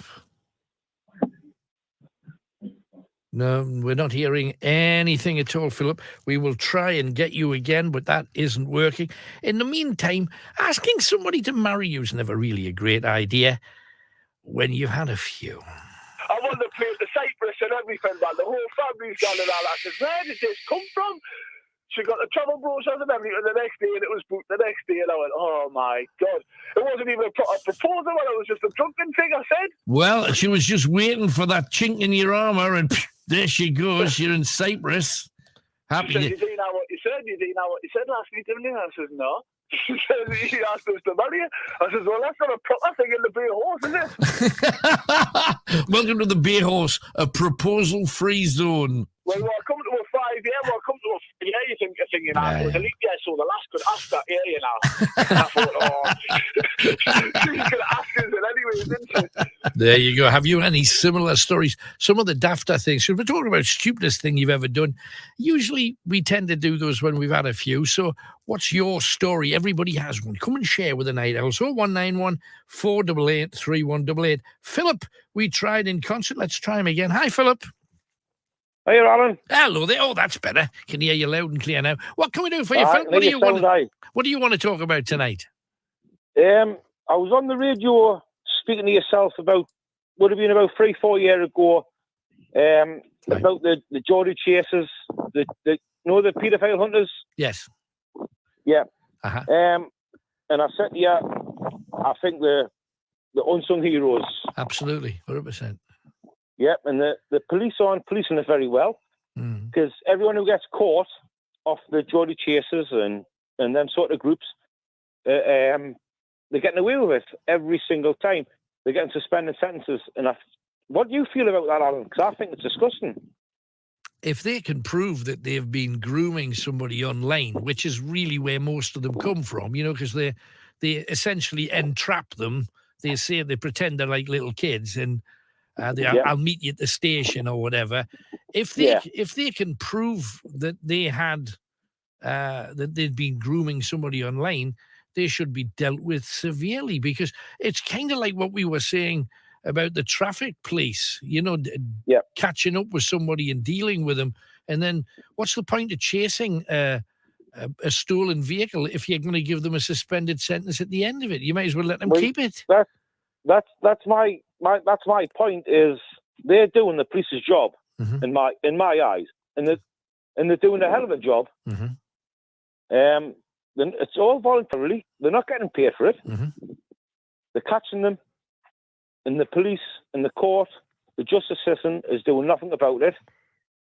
Have they never had any? Have they never had anybody sent down? Because we had on the show. I don't think they have anyone sent down. Really? They've all just been suspended sentences. And to me, I've got kids myself, and I've got a young nephew, right, and a young niece. Sorry, and I just think if anybody had tried that sort of behaviour with her, I know the police won't take it into their hands. I would take it into my own hands. Right. And you'd probably get a worse sentence than they would. Well, yeah, I would. Yes, I would. I would get done for all sorts of stuff. But it's a police matter, and I think they should be dealing with it properly. Sure. And the justice system should be dealing with it properly and treating them and giving them the sentencing what they deserve. What sort of sentence are we talking about, though? Because essentially what you're talking about is what jail sentence do you give a man who lies to a child? Now, I know we call it grooming, but essentially that's what they're doing. They're lying to a child to try and get them to go to a certain place at a certain time. Alan, they're not just lying to a child, they're lying to the police. Yes. They're lying to the justice system. Yeah. They're putting the hand on the Bible and they're swearing down in court that they're innocent, but they're not innocent. So right. But they're lying to a lot of people. what should they get then, though, for doing what they do? Most importantly is they're lying to themselves. So what should they get, though? What should they get? Me personally, I would say they should get my perfect sentence is. They should get put in a room with that child's father and be dealt with it within person. Right. Well, that would never happen, and you know it would never happen. Well, yeah, I know it wouldn't happen. It's just, I know it wouldn't happen. It's just what the way that the judiciary deal. Why not bring? But what they you see what they do is you get a guy who has, in most cases, they've got a job, they work for an employer somewhere. And on the site, they may have a wife or a lover or a partner of some description, and yet late at night they're going online and they're pretending to be 12 to speak to 12-year-olds or 14-year-old bands essentially, and they want to get them to a certain place so they can use and abuse them. Is what it's all about. Now, correct. When they get arrested, they're in the newspaper. They usually lose their job. They usually, in most cases, lose their partners because they've been found out doing horrific things, and it is horrific. And then they get a suspended sentence in their ward. Do you not think that all of those things happening to them is kind of a bit? It's not enough, in my opinion. But do you not think that is? Do you not think that is some kind of punishment? It is punishment, yes, it is, but it's never enough because I think people who's doing sort of stuff like that, they don't. I don't know. They don't deserve to be walking the streets. It's a danger to everyone's daughter, son. It is. So and that's what it is. If we accept, though, then the next topic, Alan, what I would like to speak about is the Newcastle United takeover. Yes. How good's that for the northeast of football? Well, kind of like everybody else. We're watching Newcastle, Sunderland, or Middlesbrough. Yes, I do. Watching the transfer websites and what have you, waiting for the first buy. I noticed Everton's bought a couple of fullbacks already. I thought looks like we're going to get one of theirs. I thought Newcastle would be already have bought by now. I thought behind the scenes deals would already be done because Newcastle need to be bolstered now, not in 3 weeks or a month. They need it immediately. They need some help. Otherwise, they will go down because they're in a hell of a mess. What do you think is going to happen? There's real danger. Who do you think they're going to get then? I think they're going to get Kieran Trippier. Right. I think that's a done deal, really. Right. And there's talk today that we're going to get Aubameyang from Arsenal. Right. Be interesting to see. But the problem is Aubameyang's at the African Cup, so he's not going to be available till March or something. That's going to be a bit late. But he's out of favour, though, isn't he? He's out of favour with Arsenal, absolutely. Right, he's out of favour with Arteta, isn't he? Yeah, for sure. Be interesting because they need 3 or 4 though, or 5 or 6 or 7 or 8. Right. I think me personally, Alan, I think we need a striker. Absolutely. Yeah. Well, there's Callum nobody up front Wilson's at out all. injured. St. Maximin's out injured. Yeah, for I sure. think we need a striker, and a good midfielder. Yeah, But and we need also a defence. You've got as well. Fernandez. Mhm. You've got Fernandez at the back. Yeah. Who you can't get a look in. Right. And arguably he's the best centre half we've got. Well, that Kieran may be the Clark case. is absolute dross, man. He's crap. Right. Yeah, he's And played he- a few he still stinkers gets lately. Aye, but he keeps on getting picked, man. And you It's know, just who he- else have they got at the minute, though? That's the thing. I mean, but Dummett's at the minute, coming back. like before he was injured, that they had Fernandez. Yeah. And he wasn't even getting the start. He wasn't even getting into the squad, let alone the bench. Right. But And I just think he's the best centre half we've got. Right. Well, they're going to hopefully buy this Botman character, who's supposed to be a real talent. So I just think they need to, and I'm sure they know it too. They're just got to do something quickly, because if they dilly dally, because it's going to take them 3 to 4 weeks to get used to playing in whatever system they're playing in as well. So I totally agree. So it's not going to be as instant as Newcastle fans are wanting, but fingers crossed. So do you think that Newcastle United is going to stay in the Premier League? Yes. This season? Yes. You do? Yes. I think it'll be touch and go, but yes. It'll be very close. I think it'll be very close. I think Burnley's going to get sucked down, is what I think. Because they've got good players, Burnley, but they're not. They're hitting posts. They're missing sitters. They're starting to struggle a bit. So me personally, I think Leeds is going to drop into it. Yeah, maybe. So mind you, they won 4-1, I think. The other day. Leeds on the terrible Leeds. Right. So is Norwich. Okay. What do you also, Alan? What do you find about social media? What do you mean?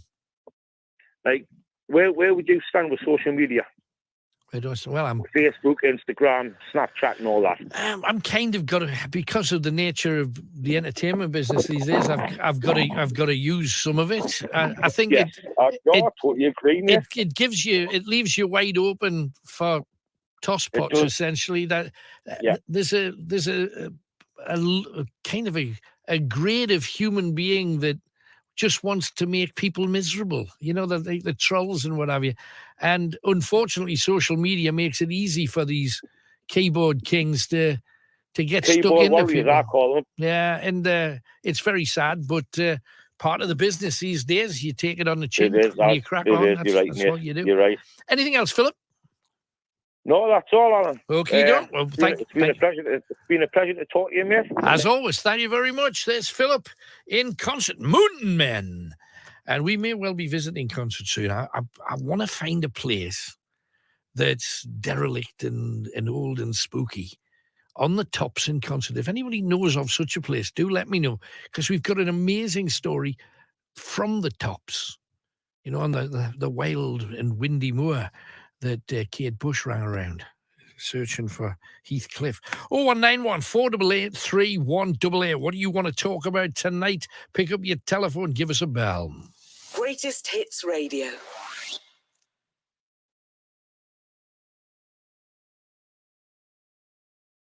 That can bring you closer together. But at the present moment, we are cutting around very bendy and twisty roads, as you can probably tell the way that the camera's moving around. We're heading down to an area that is in the central part of the northeast, yet it's miles away from towns and cities. And why? Because this was the land where, during the Jacobite rebellion, the two sides were polarized. If you lived in the northeast, you had a decision to make. Do you support that southern king that takes taxes from you? Or do you support the Scots, who are essentially giving them 2 fingers or 1 finger, depending on which finger symbol you choose? Now, in this part of the world, they were completely on the side of Scotland. And the people in the south, the king and his cohorts, hated the fact. And around places like this, quite often, villages were completely leveled. Sorry, we're dancing around again. But villages were completely flattened. People massacred, people wiped out. And let's talk to somebody that's having a better time than we are. I think we've got some people in Tenerife, of all things. How jealous are we? It's the thing that I miss, most about the whole COVID thing. I'll wear a mask. I'll queue in a shop when the shelves are empty. Fine, let's do all of that. But the one thing that I've missed more than anything over the last couple of years, 2.5 years it is now, is just getting on a plane and doing something amazingly groovy. And let me just tell you that Deb and Noel are in Tenerife. Hello, you two. Hello, me darling.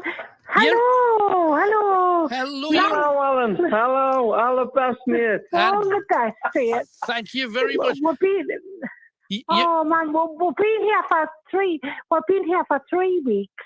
We've got another week, and we're always listening to you. We're like 20-year listeners to us. Thank you. Oh, man. So I just wanted to wish you all the best. Well, thank you very much for that, and all the best to you too. What's happening there in Tenerife? I mean, is there any kind of clampdown? Do you have to wear masks? What's the clot? Well, you wear masks when you're walking around. Well, you're supposed to. Most of us do. And then when you go into the restaurants and that, you wear your mask. But when you're sat down, you're all right. But it's been absolutely scorching. It's been 30-odd degrees. We came here for 10 years, and this is the hottest it's been. But, we just had a lovely time. Oh, it sounds like you're having a ball, and you're out on the balcony now, and I bet it's beautiful. What can you see? Paint us a picture of what you can see from that balcony, because we all wish we were sitting beside you, having a Cuba Libre. That's all we want. Well, we're sitting with a glass of white wine, and I've got my Christmas lights because we're like very festive, Never mind. And then when you look in the crack between the buildings, you can see the sea.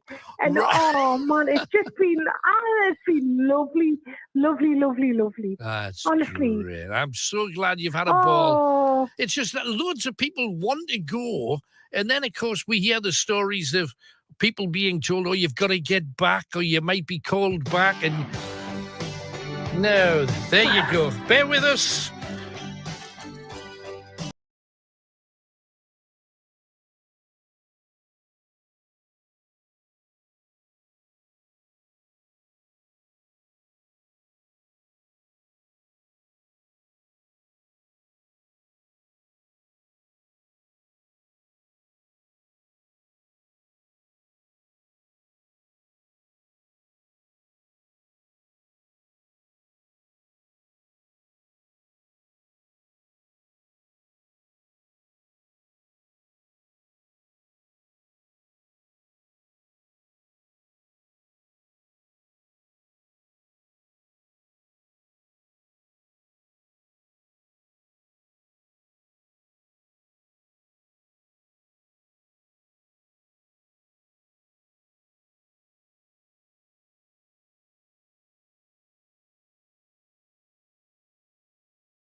In Scotland. So the English king destroyed his own towns and cities. Unbelievable, but that's what happened. And in this neck of the woods, Kenny's doing a good job of avoiding oncoming traffic. He's managed to get at least a coat of paint between us, which is something. But we're very, very close to our first destination. And it's a place many of you will know because of one ghost story. But frankly, there are half a dozen in this place. We're heading for a place that quite often, when you travel here, you go directly into fog. It's in a depression in the north. And there's no signal, which is why we're glad to be able to record it for you. There's no signal, and the fog falls into the depression, so you can't see your hand in front of your face. We're going to be arriving very soon to a place called Blanchland.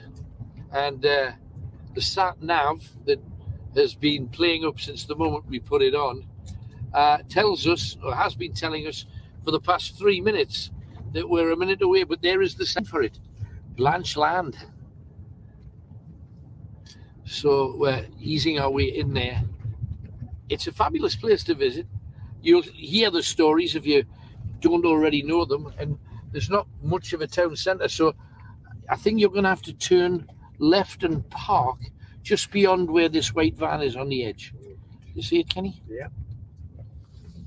Because the main street, I believe, oh, there's a woman dressed in gypsy garb, ready for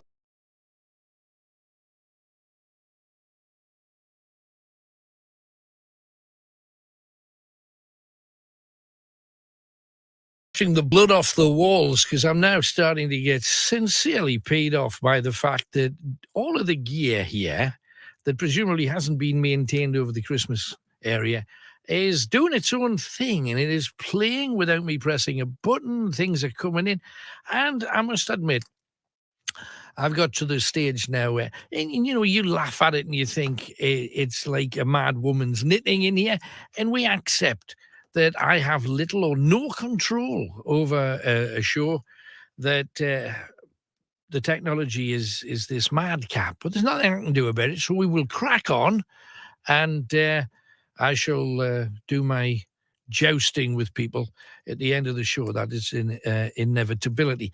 But let us crack on, because we're in the middle of talking to two lovely people, Deb and Noel in Tenerife, listening on the balcony.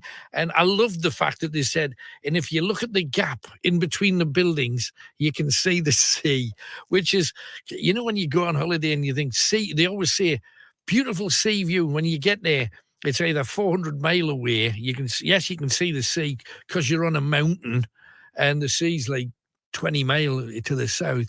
But in this case, it's that little glimpse just through the gap in the buildings. We're so jealous of you two. You've got no idea.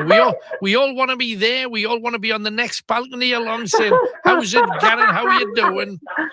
No, I cracked up on what you just said, honestly. I've got a good sea view from here, but that is, you've got what cracked up here, I mean. Wait, with a little gap. But no, it's a big gap, actually, but never mind. It was a huge gap. You could drive a bus through it. There's not a question about that. Well, you could get a 777 dumper truck through it, put it that way. So you've got another week, though. That's the main thing. I know. Honestly, it's been lovely. But it's a bit like everything's changed for what testing and stuff like that. All right. But nobody seems to give a toss, actually. They're putting the masks on when I am. Don't know. Yeah. But yeah, it's just different. It's the testing before you go, when you come back, and then when you come back again. That's it. So what if you went to the airport? Did you know you were going to be able to get on the plane, or did it depend on the test you took? Well, actually, I'm working at care home, so I tested with both before we came. Right, good. So it's just coming back. But what we're going to do if we get stuck here? Why, we'll not get stuck here, because I'll suffer another week, and so will Noel. So right. But presumably, but if you got to you just get another week in the sun. I mean, so it's win-win for you. But it's but if do they have to test you before you get on the plane? Then is that how it works? on the way here, no, we had like we're double jabbed and stuff. Yeah, but on the way back, we've got to have 2 days, 48 hours before we come back. Right. And then when we come home next weekend, we've got to have another test, which I've got at home ready already. They've delivered it, so right. It hasn't been a hassle. It's just like we're just making the most of it while we're here. Absolutely, I don't blame you at all. What you got lined up for the rest of your week? I bet you've been to bars and restaurants and had lovely walks on the beach and everything. Oh, hell. We've came here for 10 years. Right. But we've got a big question mark for a helicopter ride on Tuesday, Wednesday. Oh, wow. Because I know. We did one in Aruba years ago. So we're just thinking, shall we do it again? It's 100 euros each for 10 minutes, mind. So, right. But I know, but it's just a thrill of it, isn't it? Yeah, it's one of those things that you'll remember all your life, that kind of thing. Well, that's the thing. That would I've got pictures from Aruba years ago. Right. But we've had 4 curries, 2 Chinese, and So you've had no traditional Spanish food though. That's the thing. Oh, we've had loads of tapas and all. That's lovely. Great. Tremendous. Long time listeners, and my niece lives in Canada, right? And she listens to you as well, Sarah. So I just wanted to say all the best and that's great. Sitting on the balcony listening to you tonight. Yeah, well, we love you, but we hate you at the same time. Thanks very much for coming on. Hey, take care. And all the best. Bye-bye. There's Deb and Nolan. Our apologies for technology. And DJ Banger, Tim says, technology wins tonight. Yeah. And there doesn't seem to be anything that any of us here can do to stop. And we're just waiting for the next thing to happen. And I have no clue when it is. So you can just stay with me and we'll learn this together, because we know it's going to be an utter pig's lug. 0191 488 3188. Now, not long ago, we talked to David Coverdale of Whitesnake. We should have played this around the time of the track, but we've got it, so we're going to play it. And here's the man. Hi, this is the prodigal son, David Coverdale from Whitesnake. Everyone needs a dose of Whitesnake, baby. Yeah, man. And we asked him, well, a question. Best and worst moment in the business so far? Oh, too many to count. Too many to count. Up and down. There's no loyalty, no foundation of friendship. There's no respect anymore. You create your own environment, which is what I did a long time ago. Yeah. And if I don't care who it is and I don't care what it's for, I won't take any BS. Right. No, that's good. That's from anyone. Yeah. It's I've worked long enough and hard enough and grown up enough to turn around and say it's not worthwhile. Yeah, for sure. What's the best bit then? Best moments? You got any highlights? The best moments, the birth of my children, the marriage to my wife that continues in bliss on a daily basis. Yeah. You've just always learning to drive. Learning to drive was another one. Because I'd always been driven. I'd been driven since I was like 14. And I always liked the Source, of course, so probably would have had to leave the vehicle wherever, But I learned to drive when I was 35, and I love it now. I'll drive down to Los Angeles and back to Tahoe rather than fly down. So I'll do a 7-hour drive through the desert and stuff rather than fly down in an hour. Anything you miss from home? Anything you're paying for when you're up that mountain? I have Yorkshire tea sent to me. I don't drink Newcastle anymore. I dream of it.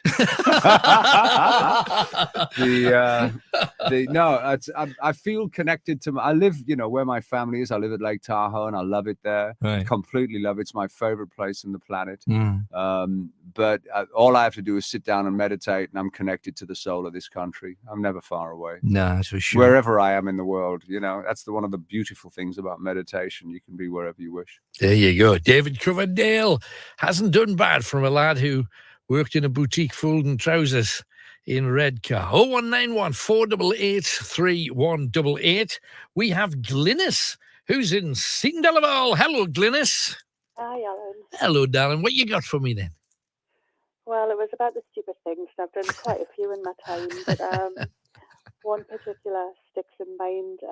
When we moved into this house, we were about to move in, and we discovered it was riddled with woodworm. Oh, no. So husband and his friend got set to replacing all the floorboards and everything in all of the rooms. Right. And, they'd been doing the upstairs, and I'd had kind of a look just at the top of the stairs, and it all looked good. And my mum came around to have a look at the house. And my husband was like, don't go upstairs, whatever you do, don't go upstairs, because, you know, we're still working on it. And I was like, yeah, whatever. So anyway, my son at the time was only about, he wasn't even a year old, and he was in my arms. Right. I said, Howie, Mum, we'll go upstairs and I'll show you the house, I'll show you the bedrooms and that. So we got onto the landing, and it was like that comedy moment when you step on a plank and it comes up and hits you in the face. So I stood on this plank, and sure enough, I see it coming up to hit us, but because I had the baby in my arms, I couldn't put my hands out to save myself. Oh. So I literally just grabbed the baby to my chest, and my leg went straight through the floor, and I got jammed in it right up to my thigh. And heard a yell from downstairs, and it was me, my husband's friend in the kitchen. My foot came through the kitchen ceiling. All the Yeah, it's quite embarrassing when you've got a stranger looking up your frock from the floor below, though. Were you badly cut? Because that's wood fragments and spelks and all kinds. Well, yeah, the kind of the wood had kind of cut up in my calf on the left-hand side. And where my leg jammed into the floorboards up on my thigh, I had a massive lump there for quite a while. It took that to go down, but I've still got the scar on my leg. Blimey, that's well, he did warn you not to go up, though, but you don't listen to men, do you women? That's the thing. So I'm known for that, for just not listening to him, like sleeping before I look. Tremendous. I know, I think we just had the ceiling plastered as well in the kitchen, and then my foot goes through it. Oh, nightmare. Absolute nightmare. So, I mean, well done to you for getting your fella to actually do stuff around the house, because round about this time of year, everybody thinks, we'll get everything done for the new year. Then you look and, the door's still hanging off, the window still needs paint, and the floorboards knackered, and all of those little jobs that seem never to get done, ever. Yeah, But, to be honest, that was the last time he did anything. Right. Brilliant. One year, I remember in our previous house, and there was just the two of us. It was like I think it was over the Christmas period, where it's a nightmare to get any services or anything if something goes wrong. Absolutely, yeah. And the radiator in our big front room sprung a leak. And we're like, oh no, it was like snow on the ground outside and stuff. He's like, oh, I know, someone's told us if you gently screw a screw into the radiator, it stops it. And I was like, this really doesn't sound like a good plan. Yeah. So he starts to screw this screw in, and it just goes and starts spurting out the screw. And I was like, yeah, that was his top plan. So he ended up getting the emergency services out, and it cost 3 times as much. And the car was wrecked. And yeah, he's not known for his DIY skills, to be fair. No, it's funny that you mentioned the thing about over the Christmas period, especially. It was February about 5-6 years ago. The place that I was living in, we'd gone abroad to do a show, and I think we might have been somewhere like Lapland with kids. Poorly children, taking them up to Lapland, and there was snow on the ground in Britain, and a tap in my garage had exploded with a frost, and there was like thousands of gallons of water pouring out and running down the street while I wasn't there. Oh no. And I get this phone call first thing in the morning saying, it's your neighbour. And now how the neighbour even knew where I was, presumably they'd contacted the radio station again, you get transferred numbers and stuff. And he says, Alan, there's thousands of gallons and it's freezing on the path, and cars can't get up the road because of all the frozen water that's coming out your garage. And I said, well, he didn't have a key, because I hadn't left a key with anybody. And eventually the fire brigade had to come and essentially knock me garage door and like turn the water off. And then when I got back, I had to try and find a plumber in the snow that took 3 weeks and had no water in the house during the coldest spell. It is an absolute. And if you ring a plumber and you say it's an emergency, the first thing they say is, they're all emergencies at this time of year. And I get it, but it is murder. And you see these adverts on the telly going, check a trade, check a trade.com. And you think, that's what I'll do. It'll be 3 weeks, it'll be a month, it'll be, and you think, okay, I'll just not have a bath for a while. Charming. Awful, isn't it? Anything else while you're on, Glynis? Well, I don't know if I've told you this one before. What's that? But, obviously, stupidity runs in my side of the family. Because I had an elderly aunt and she has passed away now. Right. But I've got a really vivid memory of ringing my mum, her sister, back when I was about 16, in great distress, saying to them my mum that by accident she'd used some Vicks Vapor Rub on another region instead of Vaseline. And honestly, I nearly ended myself laughing. It was just the funniest thing. Could you imagine that kind of pain, though? That's just not funny. I mean, we had somebody ringing the night owls once, and she'd caught her husband. Well, she hadn't confronted him, but she discovered he was cheating on her. So what she did is she got that deep heat spray, and she sprayed it all over the inside of his underpants. Oh, nice one. And then pressed his underpants, put them in the cupboard, and waited until the moment the heat set in, and then agreed to confront him and chuck him out of the house. So at least she got a little bit of revenge there. But blimey, yeah, top idea. Crazy story. That's pretty good. Glynis, thank you very much, darling, and all the best for the new year. Thanks for coming on. All right, cheerio. Take care. Bye-bye. Now, I'm going to just take a few moments, and I'm going to play probably Van Morrison on the end of this, just because I can, okay? I'm tipping everybody the wink that that's what I'm going to do. First of all, what I need, though, is I need a little bit of background. Now, winter solstice, I know a lot of you think, well, winter solstice, what's that all about? And they think it's some religious thing. It's not a religious thing, really. It's a lifestyle thing more than anything. There were various spring solstice, summer solstice, autumn solstice, winter solstice. There are certain times of the year that have a significance to people who believe in nature, essentially. So I've put together a little something that I hope you like, and I hope will ultimately make sense. And it's also a wish from me to you for the new year. Now, as you know, we've got a load of amazing wild stuff on robsonsworld.com. If you fancy having a look at that, there's all kinds of pictures and ghost hunts and all kinds. But winter solstice is a very special time. So I want you just to close your eyes for the moment. I always look better with your eyes closed. So on your eyes closed, and let's visit some kind of nice, beautiful forest. Not even necessarily at this time of year, just when spring is kind of just on the edge. Let's have some of that. A nice forest. There you go. The water tumbling. Birds in the background. Water tumbling down a busy stream. And this is for you.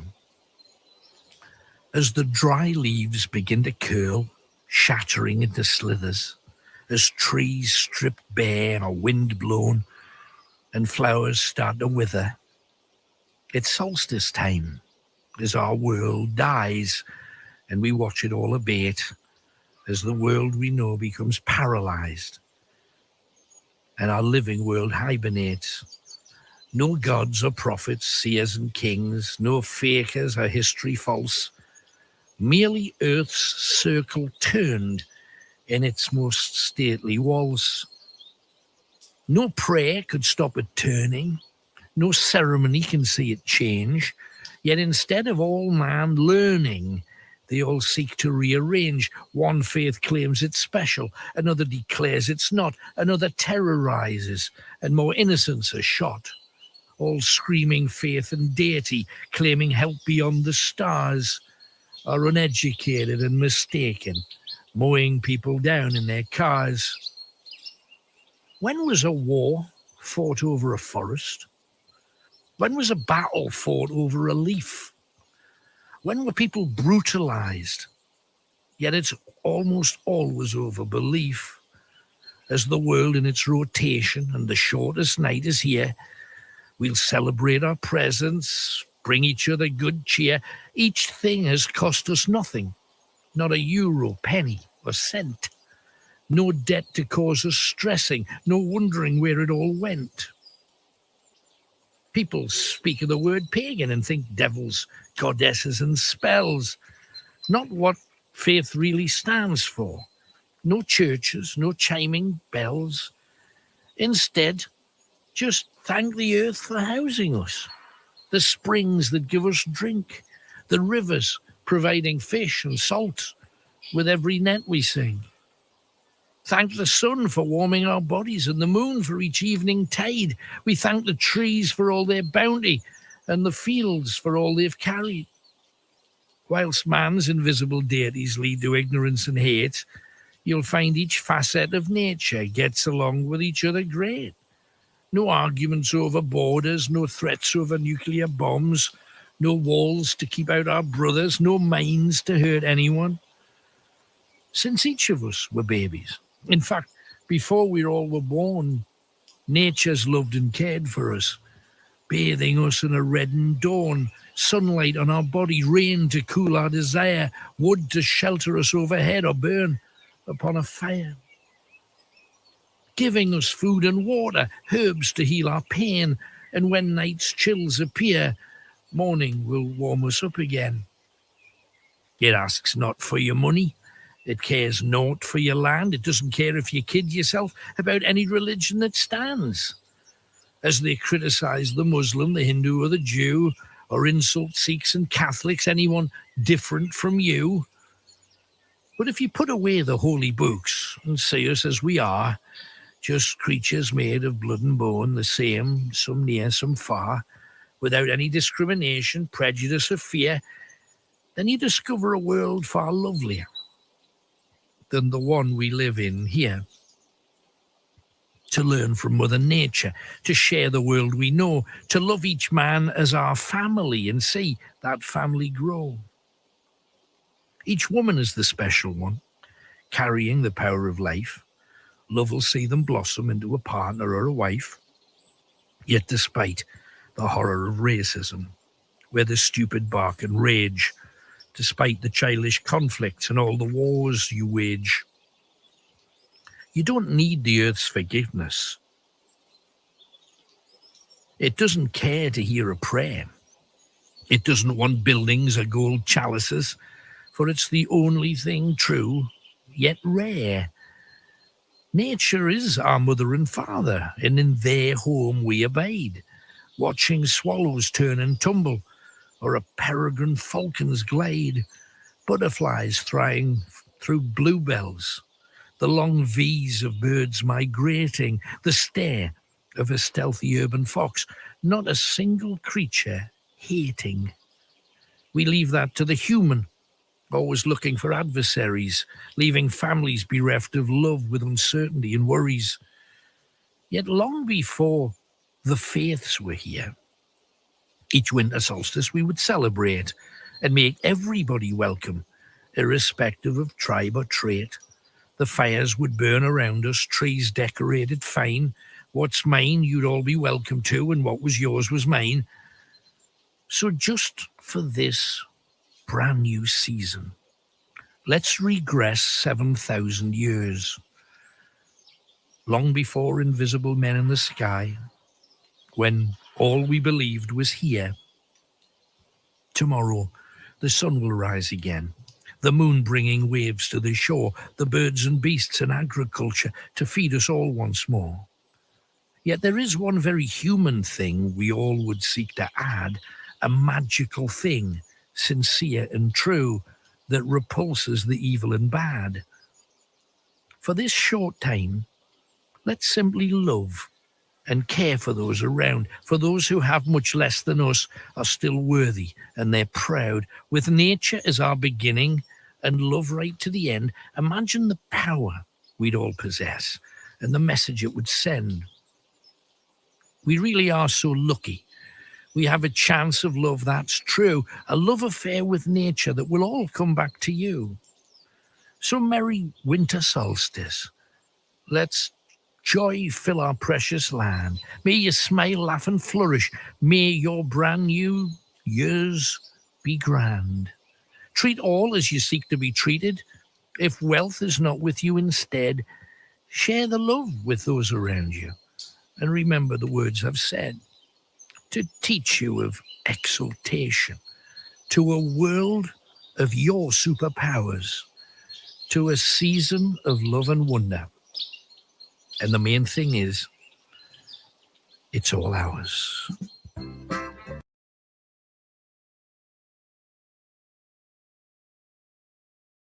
The sign for it, Blanchland. So we're easing our way in there. It's a fabulous place to visit. You'll hear the stories if you don't already know them, and there's not much of a town centre, so I think you're going to have to turn left and park just beyond where this white van is on the edge. You see it, Kenny? Yeah. Because the main street, I believe, there's a woman dressed in gypsy garb, ready for us. This is the Lord Crew Arms, I think. So park where you can now.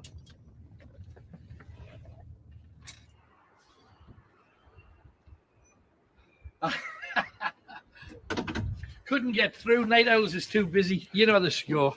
Anyway, here we are in the centre of Blanchland. Look at that. That's the original abbey. It's right next door to the Lord Crew Arms. This was a centrepiece for Jacobite insurrection. The people who lived here, and there's not many of them now, and there was probably the same number back in the day, because they haven't built loads of new houses. A lot of the houses here, if you look around, are exactly the same way they would have been back then. And they were all supporting the Scots. They're on the side of Scotland. Sick of the taxes. Why are we paying taxes to some bloke in London who's never even been up here, that we've never seen and we'll never see in our lifetime? Yet the Scots, they don't want to pay tax at all. And if we join the Scottish cause, maybe we won't have to pay tax. So you can see the temptation. Now, along here, come and join us. That building there is the Lord Crew Arms, and that window there is the window concerned. Now, it's all about a man. I know everybody says, I've heard the story of Dorothy Foster. Yes, you have. But that's not the main story. It's the one that everybody hangs their hat on. But it's about Tom Forster. Tom Forster was a general in the Jacobite army, and he was born and raised here. And he lived there. A sign of how well off he was back in the day. And he went off to fight. And his sister, not his wife like many believe, his sister stayed there and waited at that window and watches out of that window for him returning from the war. Problem was, he was captured and executed, and he didn't return. His brother Charles managed to escape. Charles Forster, he escaped off to France because the French were on the same side of Scotland. Dorothy remained, and a ghost looks out. And inside the pub, if you pop in for a jar, they're not ghost friendly, let me warn you. But there's a fireplace there that has like a big, almost walk-in thing. And if you just looked at it, if you can go behind it, there's room to get behind it. Tom Forster, when the English troops came looking for him, hid behind that fireplace. And they were there saying, we can't believe we've missed him. We've got soldiers on every road. Well, they hadn't missed him. He was hiding behind a fireplace. And that fireplace is still there for you to see to this day. So, an amazing ghost story. one other thing that you have to come and have a look at is just over here. This is Blanchland Abbey. Blanchland Abbey has two hauntings. And there's a third that I'll tell you about later. But we'll be able to get in here. Here we go. Now this is beautiful. First of all, we talk about how they're loyal to Scotland. All of these people here, Tom Forster, another Forster, because Forster's a big name in this neck of the woods. All of these people fought for Britain in the Great Wars, and they're being paid tribute to. This, however, is Blanchland Abbey. Now, look at this medieval looking building. And why? Because it's medieval. Look at that. We're talking 1200s here. We're talking a bit of serious age. Now, in 1674, during the dissolution of the monasteries, we keep going back to the dissolution because it was a real big deal. King Henry VIII wanted to get divorced, so he created the Church of England, essentially, and he said the Catholics all had to disperse. Now, the Catholics were here for a while, and if you look at the shape of how the building is, you can kind of tell it's an old church. So the dissolution even reached Little Blanchland, and troops were sent to disperse the monks. Disperse them usually meant killing them if they didn't move. Dispersing was chase them away, and if you come back, you're in trouble. So, the story here is of the two monks that refused. They hid in coffins. Piles of coffins, not just underground, but they had a few coffins for in case someone died, just kind of rough and ready wooden coffins. They hid in a couple of the coffins till the soldiers had gone. However, the soldiers rode down to other villages, then came back through and saw that there was a fire cooking and people making food, and they came in and they killed the monks and put them back in the coffins where they were hiding in. And the spirits of those two ghosts said not to walk this bit. It's actually around the side of the chapel where they're supposed to be, because the chapel goes, or the land for it goes right where the back.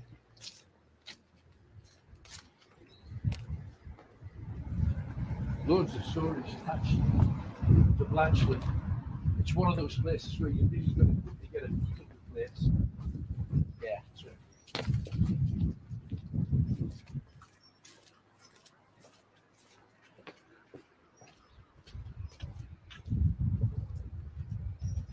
Well, as you can see, the cemetery's still being used, so you've got to show it up.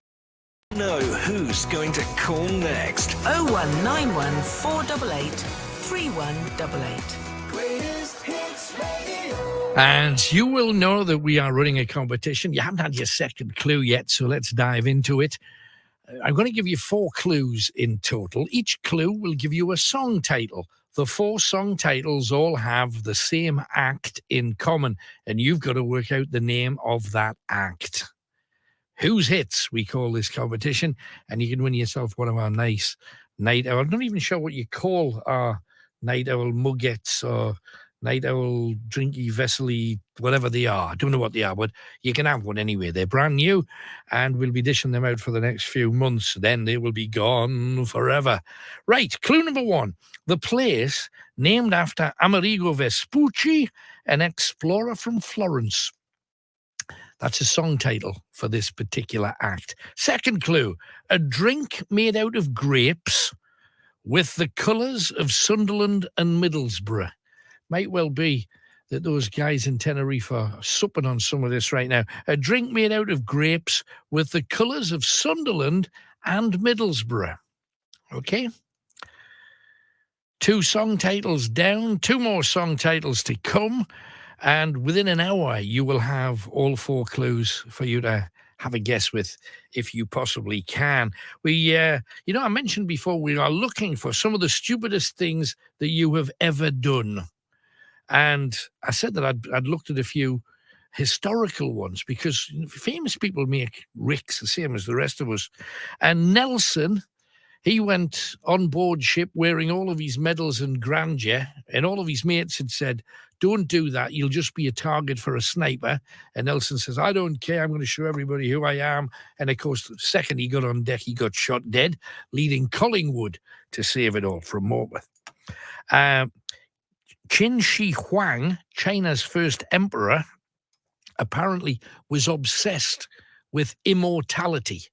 And he said the gods had given him power and he wanted his alchemists to make him immortal.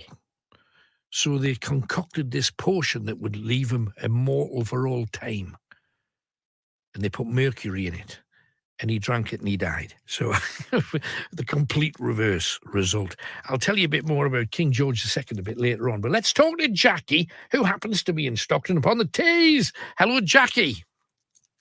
Hello, Alan. Are you all right? I'm very well, darling. Thanks for ringing. What can we do for you tonight?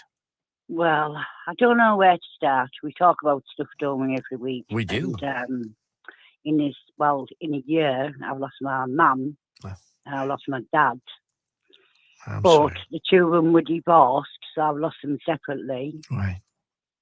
So not last November, the November before, on the 28th, I lost my mum. And the phone you looked on and they say, oh, you know, your mum's poorly and that. And she was actually quite poorly. And I was going to see her. And she was in like a home. Right. But it was like sheltered accommodation. So she could like do what she wanted and everything. But she was quite happy where she was, doing what she wanted to do. You know, she wanted to smoke and drink tea and, you know, all the sorts of things that you're not supposed to do. Right. Anyway, years ago, one of the nieces from her family said to her, Aunt Lynn, you'll smoke yourself to death. Now, she smoked herself, but she would never give my mum anything. Right. She wouldn't give her any cigarettes or money for them or anything. And then one day, this one New Year, because we're on New Year now, and they decided to pack in smoking. Right. Now, Sandra we lived in Hardwick, but Sandra lived in Thorfields. Right, yes. But you can go on a walkway that's in the, you know, like a cycle track. Right. And you can get from Hardwick on the cycle track right up to Thorfields. Yes. So my mum decided to walk there one day. And Sandra knew she couldn't drive. My dad was at work. And she got smoking. So obviously she had to give in with her. But like that's the start of the story. And after she ended up in the home, it wasn't actually like fully physical that was wrong with her. Right. You know, she was like more of a mental disability, but not that like a disability in that respect. Right. But she was also like physically ill as well. Like she'd got a pacemaker like years before she went to the home. And then we were going to see her, and you know, she started getting cranky and stuff, and we had an argument over some cigarettes, and I said, Mum, you know what I mean? I'm not giving you cigarettes for free. You get money to buy them. If that's what you want to spend your money on, well, you do that. Right. Everyone tried with her for years and years and years. Anyway, next thing was going to see her, and I didn't go for a few weeks, but I thought, let her cool down. You know what I mean? Because she was in the wrong, basically. Right. And the home rang me like weeks later and said, oh, it's about your mum. I went, what's wrong? She said, well, she's on oxygen. And I said, all right. She said, well, she's on 3 litres of oxygen a day. Right. I said, well, if you want me to be honest, I do care. I do love her. Well, there's no way I can see her like that. Anyway, because of COVID, we couldn't go in anywhere. Right, yeah. I think what happened was that happened like a few weeks before the COVID. And then, anyway, I was like thinking, you know, what's going on. So I told my sister, but my sister didn't want to know, basically. So am I echoing there? Because I can hear myself talking. Well, everybody can hear you talking. That's why you rang in. So, know that. why did your sister not want to know about it? What was Well, it got a bit grisly when they got divorced. When parents got divorced, and my sister got on my dad, but she didn't get on my mum. Right, I see. And then we had a brother who didn't go either way. And then I'm the youngest, and I went for my mum, basically. Right, I see. So everybody taking sides. Well, I don't think too much is taking sides. I think in any family, I think sisters is what they do. You know, if one doesn't look after the dad and there's another one to do it, and they're going to do it. Right. If there isn't one to look after the man, but there is, then they're going to do that. Right. I mean, my mum was a forgiving person. And she was so funny in my life, Alan, really funny. Honest. Yeah, I was watching a horror movie with her once, and I was young then, so I was terrified. And it's about these vampires, and one of them pulled the head off and flung it somewhere, and my mum was shouting, "Hey, there's Eddie now, look, it's called Eddie," and here's me going, you know what we're doing. But the thing is, Alan,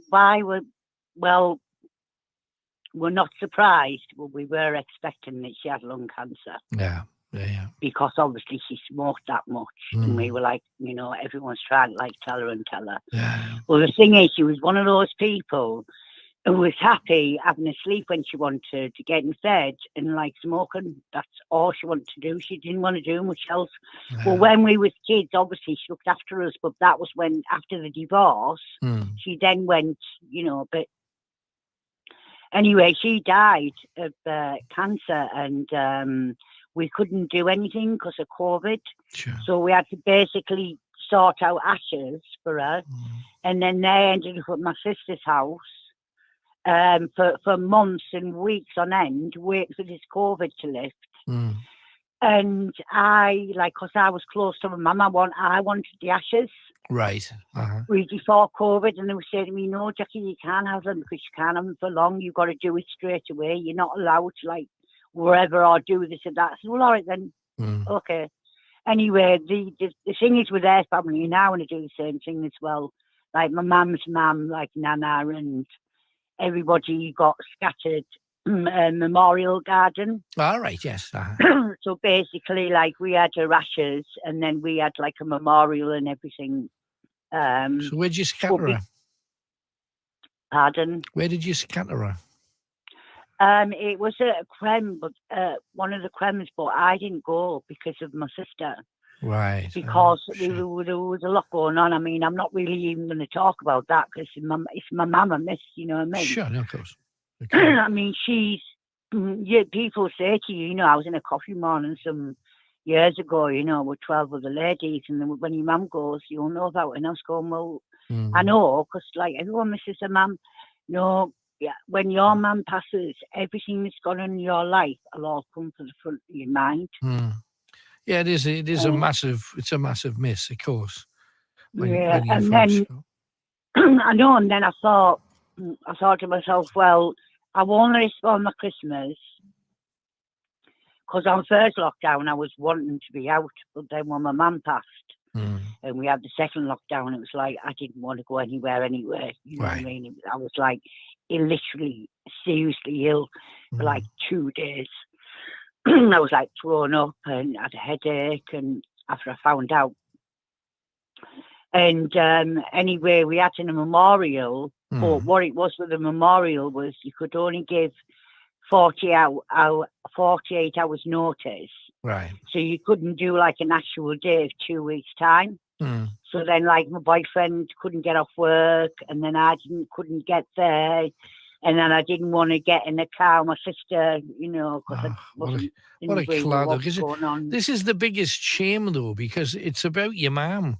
It's not about you, and it's not about your sister. I don't know why you should be able to get along just for the sake of your mum, shouldn't you? You know exactly. But the thing is, Alan, all I wanted to do, right, was play a song on my phone for her, let off a balloon, and he wouldn't let me. What's that about? I hope you did it anyway from wherever you are, or the next day or whatever. Well, I couldn't get there, but I tell you what, she hasn't gone anywhere. I've got a massive photo of her upstairs with a dog, and she looks brilliant on it. Right. And you know what? In my heart, I was there. Right, yeah. Because I couldn't have got there without a lift from somebody, and my sister weren't going to do that. Right. So, and That's a then we shame. lost her, and then it was like, oh, we'll have a memorial, like, with a niece and stuff, and we will, like, have some sandwiches and that. Mm. And then next thing, we can't do it because of COVID. So I had to wait another amount of months for it. Yeah. And then on top of it all, right, after that, she got forgotten because my dad passed away. Right. Yeah, yeah. You know what I mean? She passed away 28th of November last year, and he passed away 26th of November this year. So it's like nearly a year between them. Blimey.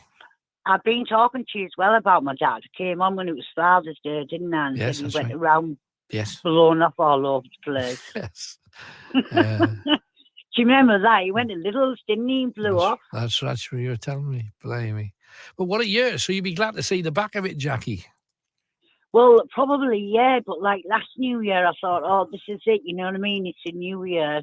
I have to try and get over my mum and all the other stuff that's happened in my life. Because before all that, I had workmen in and out my house doing jobs for like weeks and weeks.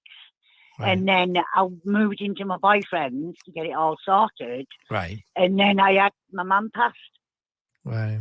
And So that all was the I end get of that. on hold. And then obviously they had slammed in it a year later, but I'll have to get back onto him. But my dad, he was like, I want to go like my mum, because what they did with my mum is they got her ashes and they booked a thing, because in this place where they're scattered, her mum's there as well. So All what right. I'm going to do before I go is arrange for that to happen to me. Right. Like a family tradition kind of thing. Now I don't want no funeral or cars, or it's just a waste of money, you know what I mean? I don't think it is for the people who have the loss, because they really, really care. But my dad was like, don't get me flowers, just give it to the charities, you know, Macmillan Nurses or whatever. And nice. you know what I mean? And the people spend a lot, and it is really, really expensive. And I don't think I would like to leave anybody like with a debt like that. Right, no, I You know what I understand. mean? Understand. Hey, but Jackie, I must move on. But thank you very much for coming on. Let's hope the 22's a better year for you. You could do with one. Well, it will be. I might give you a call next week, because my daughter's been in touch with me, and you know all about that. I do indeed. We will look forward to it. Thank you, Jackie. All the best. 01914 888 3188. Not been a good year for everybody by a mile. 0191 488 3188. Still trying to get the funniest, stupidest, or cleverest thing that you have ever done. Still want some more of those stories, but we're off to Spalding in Lincolnshire because Gary's there. Hi, Gary. Hello. Hello. Alan, you all right? Yes, good, mate. Thank you. Thanks for calling. Yeah. What are you talking about? Well, you know your history about Lincoln. Yeah, Charlie Murray. Doesn't spring to mind. Tell me more. Charlie Murray. Bluetooth. It was to do with Lincolnshire, wasn't it? I only live up the road, but you couldn't make this up. What you said on your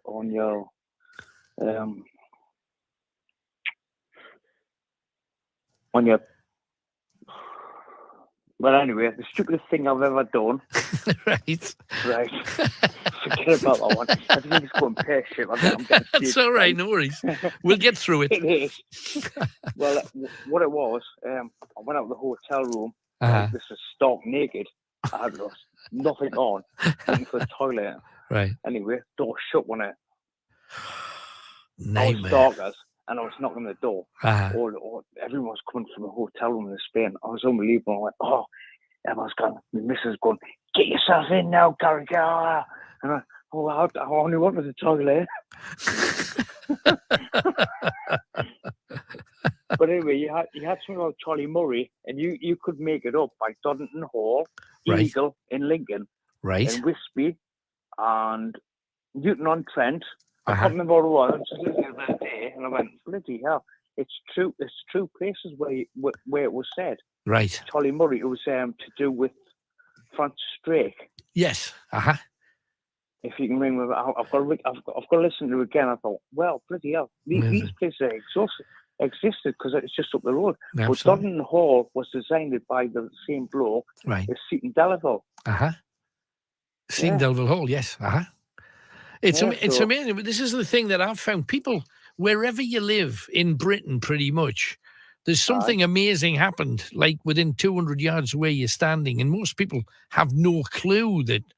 I mean, there was a place I was looking at just the other day in Concert Way, and that's the place where William Wallace led the Scots through, and you think... I was listening out the other day. Concert? You think, concert? Yeah. What? Okay. Just amazing to think the kind of history we've had on our doorstep here in the north, especially. We're very lucky. Yeah, even at the pub today, I was saying you have to drink brown ale out of a glass. You know what I mean? Right. Oh, you know no, what absolutely. You don't drink a pint or a bottle and this that. And whatever. And I was saying you call it a bottle of dog. That's right. Absolutely right. Yeah. And you need the proper glass as well. There's a proper brown ale glass as well. Yeah. You want the schooner glass. That's correct. It was amazing. I'm going, all right, I'll have a drink. I'll do that. I think it's but it's hard to tell any Southern Jesse this, because as soon as you say the word schooner, it's and they go, what? Schooner? You need a schooner glass. I went on eBay and I go, that's what a schooner glass is. Get 2 for £7. With a little star on the side, otherwise it doesn't count. That's right. Yeah. Happy days. Happy days. All right.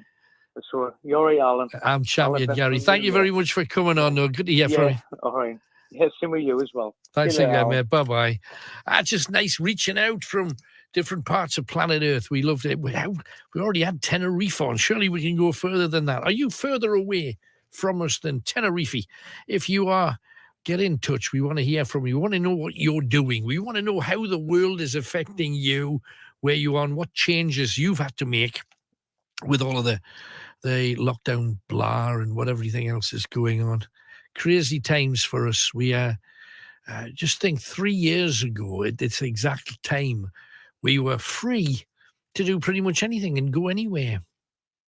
And now we are prisoners of an ailment that we should be able to conquer and take for granted. And people will always get colds and flu and fevers and viruses. It's always been the case. It always will be the case. I just think that maybe we've got to reboot ourselves a little bit and get used to the fact that we should be dealing with it in a different fashion. It's like everybody's expected to do the equivalent of hold a chair up as if the virus is an attacking lion, when it's something that surely we shouldn't be scared of, should we? I've never been scared of cold, flu, pneumonia, viruses. To be honest, because it hasn't touched me, I'm scared of cancer for other people, but I've never been scared of it for myself. You know, you don't, there's a million, Parkinson's, there's lots of nasty, Crohn's, there's lots of nasties out there. But surely we just shouldn't be scared. We should live our lives and be free, as Belinda Carlisle once said, for money. 0191 488 3188. Mark's been on, says, how's your Christmas and New Year been? Canny. Mine's been so-so. Can't really complain. Been out a few times, a mix of going round town and to my mate's minibar.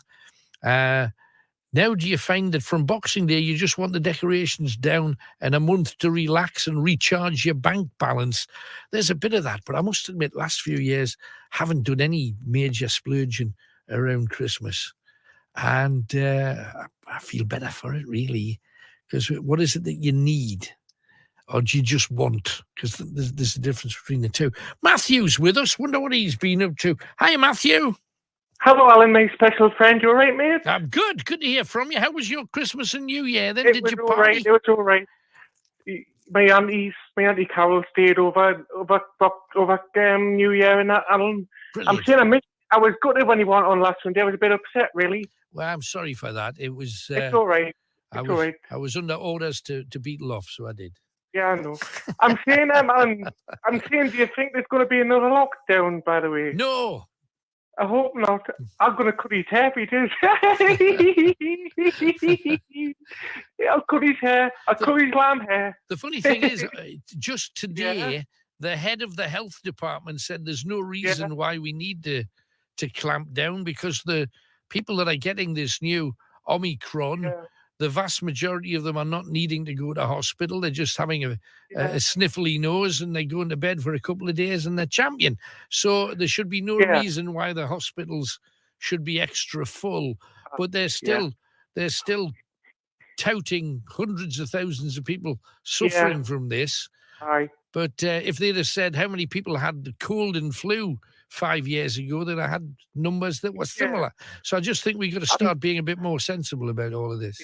I'm saying, Alan, if people are going to be sensible, do you not think the mask should be compulsory? If you don't have a mask, you should stay at home and you shouldn't infect people who haven't had the vaccine. You know what I mean? That's what I'm saying.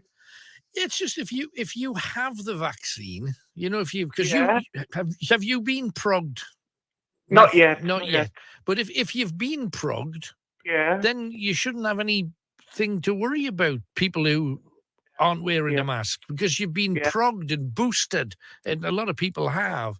If that's the case, where maybe the people who've been boosted don't need to wear masks, but the people who haven't been should wear them then, so they can't pass anything on to anybody. Yeah, but I'm saying, Alan, what about if somebody doesn't want to wear the mask and the person doesn't want to let them in the shop? They've got the right to do that, haven't they? If their jobs, they've got a job to do, If the shop feel that strongly enough about it, what they've done at the moment, though, the government have said that you can wear a mask if you like, but you don't have to. Some shops have said, yes, you've got to in our shop, and then you should respect them if that's what they say. Yeah. But as long as the message isn't strong, and they've said you can wear them or you might not, which means people who don't want to wear them won't, and the people that do will. But that's not really helpful, because it's got to be consistent if you're going to do anything like that. Yeah, but I'm saying, Alan, if somebody comes in the shop and they don't do as I told them, don't want to wear a mask and they lose their temper, you've got to send them out the shop, haven't you? To kind of be like that, kind of flog them over the roast potatoes. That's what you should do. Yeah. I'm saying, on the other point where I'm on, I'm saying, I've had a good Christmas and I enjoyed your poem. It was beautiful, I thought I'd tell you. Thank you. That was kind of you. You're welcome. You're my friend. Thank you. Nobody else could. You and Chris and Tony do a really good job at this. I know we only get one day a week, but it's better. It's better than having one bowl of ice cream, isn't it? The other thing where I'm on, I've been playing the games over Christmas, the Call of Duty Vanguard and that. Yeah. How is it? Is it good? It's really, really good. The zombies and the campaign is good. Has Tony got it yet? Tony and Chris not got it yet? No, Tony hasn't got it. He and Chris apparently got a new game. I think it's a new game. It's called Chlamydia. He's been playing that. I don't know. I've no idea. That's what he said. He says it's a bit like Fortnite, I think is what he said. Oh, Fortnite, okay. Yeah. I will call it Chris Night. I'll do me shout it. The Mary do me shout it to everybody knows me. I'm saying, Alan, did you watch Vera right? And it's on the old episodes, by the way. Did I watch what? I didn't catch that. Vera, Vera. Oh, Vera. Just yes. Yeah. I think Vera's brilliant. She's excellent. I love Vera. Yeah, she's good. Yeah, I'm saying, Alan, my auntie Carol got a haircut like Vera. That poor thing. Hey, but that's lovely. Yeah. Thank you for coming on, Matthew. Thank you, Alan. Good night. Bye-bye. Good night. All the best. There's our Matthew. Right, we are very, very close to our third clue for tonight's competition. Let's see how bright you are and how wise you are when it comes to all things musical. You're with Greatest Hits Radio Northeast at the present moment, and we have Tracy, who's with us in South Shields. Hello, Tracy. Hello, Alan. It's really nice to meet you. Good to talk to you. I think you do it's really nice. I love the job you do. You do remarkable. You just keep on going. And I'll fund you anyway and every that she was amazing. Well, thank you very much. Well, you're lovely. You're absolutely lovely. And you keep a hell of a lot of us going because your attitude is the way it is and we'll follow you all the time. Not just me, every one of your followers promise you that. Well, thank you very much. So what do you want to talk about then, Trace? Thank you for that. COVID. Oh, yeah. Has it affected you? But literally it has. Mm. But I'm not convinced by it. What do you mean? You don't believe it's real, or? I don't believe it's real. Right. So have you been injected and boosted and all that kind of stuff? No, nothing. I don't get an injection, and I get a booster, and I do none of that because I'm not convinced by it. Right. I feel like the government is like trying to take over it. They're trying to control it. I could be totally wrong. Mm. A lot of people have said that, and I'm very optimistic. I'm in two minds all the time. Mm. I'm confused. Yeah. And presumably, though, your doctor's been saying to you should, if you want to come in for your first injection, you can come in now. What have you been saying to them? You've just been saying you didn't want it. I just tell them straight. I don't want the injection. I'm not confident about it. Right. Because they haven't done enough research on it. Right. No, And I I'm not being understand funny. Like homes, like old people's homes. Mm-hmm. No disrespect whatsoever, but you're seeing things. Everyone was dying, and I didn't like that. And do you think that the number of deaths in care homes were affected by the injections? Did that make it worse? Did it make it better? What do you think? Because you've obviously got it in there. Uh-huh. Right. Yeah, I did. Okay. I did. And there's not enough confidence in the country for everyone to feel confident enough to be able to go ahead and do it. Are you with us? No, I understand. A lot of people don't believe it and think that it's all just to keep the population under control, and it has. I can see both sides of it. I decided that I would get injected. Exactly the same as me. Are you being injected? Yes, I've had my booster. And, oh my Lord! And I did it. I make no bones about it. I did it because I was told that you're not going to be able. I love traveling. I want to travel everywhere, all the time. Haven't traveled anywhere for 2.5, 3 years, but I want to. And they said, well, you're not going to be able to travel unless you've been jucked a couple of times and had your booster. So did it, and then we're still told we cannot travel because this country won't let you in, that country won't let you in, and away you go again. So exactly. So we're stymied, whichever way we choose to go. That's why I'm so jealous of our friends in Tenerife. They're sitting on the balcony having a drink or two. Oh yes, Yeah, because I could do with just but some of that right now. In the back of your mind, do you not think for 1 minute they haven't done enough research on this? Yeah. For you to even get that put in your body. I'm not being funny. No, you're right. MRIs, all this, all that, everything, research all the way through. I hear that. And if that had been tried and tested for 10 years and we knew for rock solid that it worked, well, we'd know, and we wouldn't need a second injection and a booster. We wouldn't need any of those things if we knew that the thing was tested properly. But all you can do is go with the best minds of doctors in this country. I mean, under normal circumstances, we believe what they say. Why don't we believe them now then? Because I haven't been tested long enough. Right, but our doctors still say it's the best thing for us and it's the safest thing for us. So why don't you believe the doctors? 9 times out of 10, Alan, is it injection. The MRI injection for like kids. Those injections, what you have when you're younger, like younger generation, it's been looked at, tested. And it's been proven. Right. All right. This one wasn't. Right. And that's what with me. I'm not the best expert myself, but you get what I'm saying? No, I understand it. There's a lot of people. There's a lot of people like you, Tracy. I mean, a lot of people decided they weren't going to have it either. So I have absolute respect to you. I'm not knocking you for it. It's just that's the choice you made. I made another choice, and it didn't pay off. Has it made me feel? You see, I used to be offered the flu injection beforehand. You know Me too, because I've got asthma. And I never wanted to take that. I've only ever had it once, and I got the flu, the worst that I've ever had, on the year that I had the injection. So, and they always say, no, that's impossible, but it happened. So yeah, I've got a question mark over most of this. But you've just surely got to just go with what medical people tell you, and don't you, or do you not? Are we just going with what medical people tell us, or we're just going with what we see on the news every day, and we're being controlled?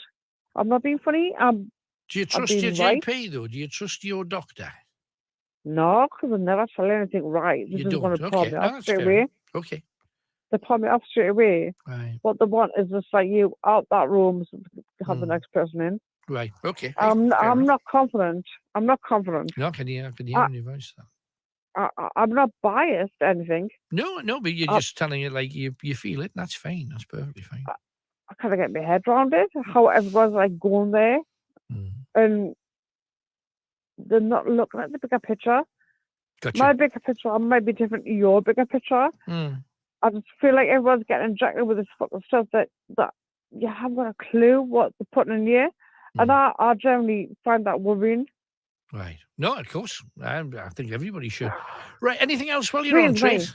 Anything else? Oh, I love you, Alan. You're the best person since sliced bread. Well, thank you very much. Lovely talking to you, Tracy. Thanks again. So then, tell us what speak to someone, right, Alan? No, thanks again. Sweet. 0191 488 3188. It's a lot to worry about. I've got no idea what was hiding there. I'm probably now being tracked by some strange alien entity, or I'm being recruited by the Illuminati. Who the hell knows? And all I wanted to do was go somewhere. Just let me go somewhere just for a week. Get a bit of sun on me head. 0191 488 3188. Whatever you want to talk about, do it right here. It is time for a piece of music. And on the yon end of the music, you will get your third clue for tonight's competition.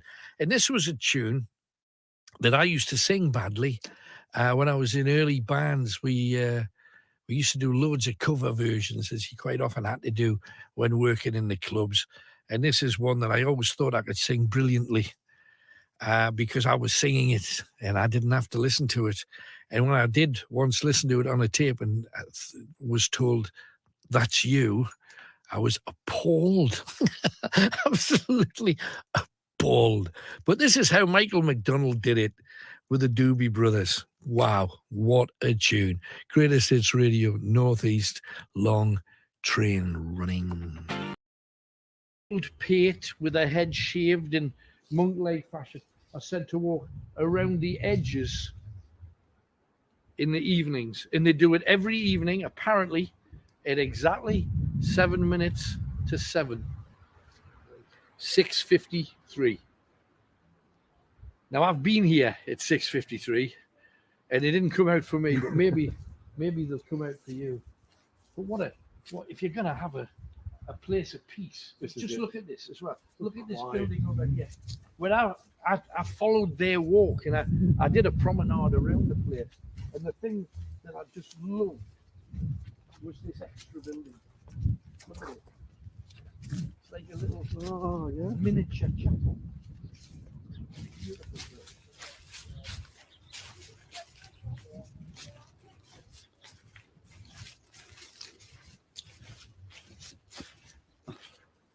Beautiful. Gotta watch the spikiness. It's just rubbish essentially, but at one time that would have been maybe a monk's enclave. You know, a little private place where you could get peace and tranquility away from the rest of the world. Love the idea of that. You get the odd rambler. And this is how beautiful is Blanchland. I know we have a habit of being in cemeteries. Yeah. But peaceful and quiet. Peaceful, beautiful, deer, everything that you would need to be able to subsist back in the day. Yeah. You know, you can eat rabbits, you can fish from the streams, the salmon and what have you. All kinds of stuff. Now, There's a couple of other tales to be told here. Or the churchyard sprite. Let's tell you that story. Now, do it. Yeah, you just want to be cash. Yeah. We got places to show these folks, so let's rock on. When people talk about sprites, pixies, and goblins, you got any thoughts? Well, I mean, they made some up, didn't they? I mean, there's a famous one where they're supposed to see them, and then fairies. Yeah, and it was cardboard cutouts, wasn't it? Yeah. But it fooled people for years. But it could have been little people, couldn't it? Couldn't it? It could be anything. I've got a slightly different belief on it. And imagine, I'm going to take leprechauns as an example because nobody believes in leprechauns. Even those that have seen the film think, well, that'll never happen. Yeah. Leprechauns, right? What's the sign of a leprechaun? Green. Strange noises. Strange noises. Tiny footsteps running across a floor. People being pushed and shoved. People being touched. What's all that a sign of? Could be a ghost. Could have been a ghost. Yeah. So my belief is small spirit. People have labelled, and they give it a pretty, gentle image, so it doesn't frighten them. Oh, it's just the pixies. Yeah. You don't have to worry about that. It's just the pixies. I believe it's spirit. I believe it's always been spirit. Pixies, elves, goblins, leprechauns, because they all do exactly what ghosts do. Yeah, they do. And yes, they've given them an image, put a little hat on them, and leprechaun's got a shillelagh, and a pixie's got a little pixie hat, and he sits on a mushroom. Yeah. Well, that's just to make people feel better about something that they don't understand. That's what I believe. Good idea. Good explanation, though. Doesn't make it true.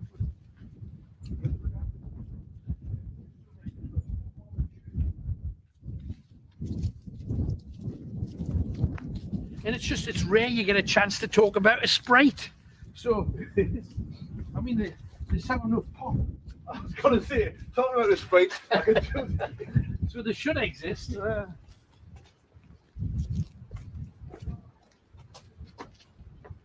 I'm tempted to see if it's open. Would you like to go in? But you would need a mask, is the thing. I don't think you do. It's close. Oh, it's not.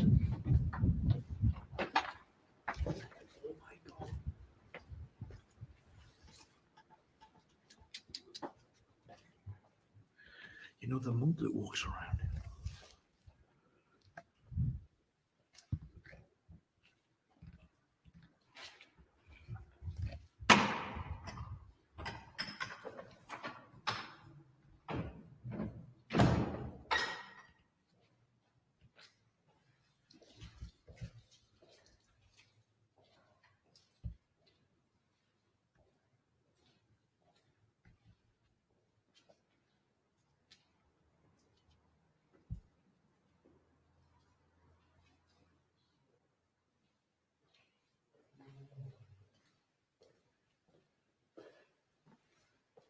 How beautiful is this?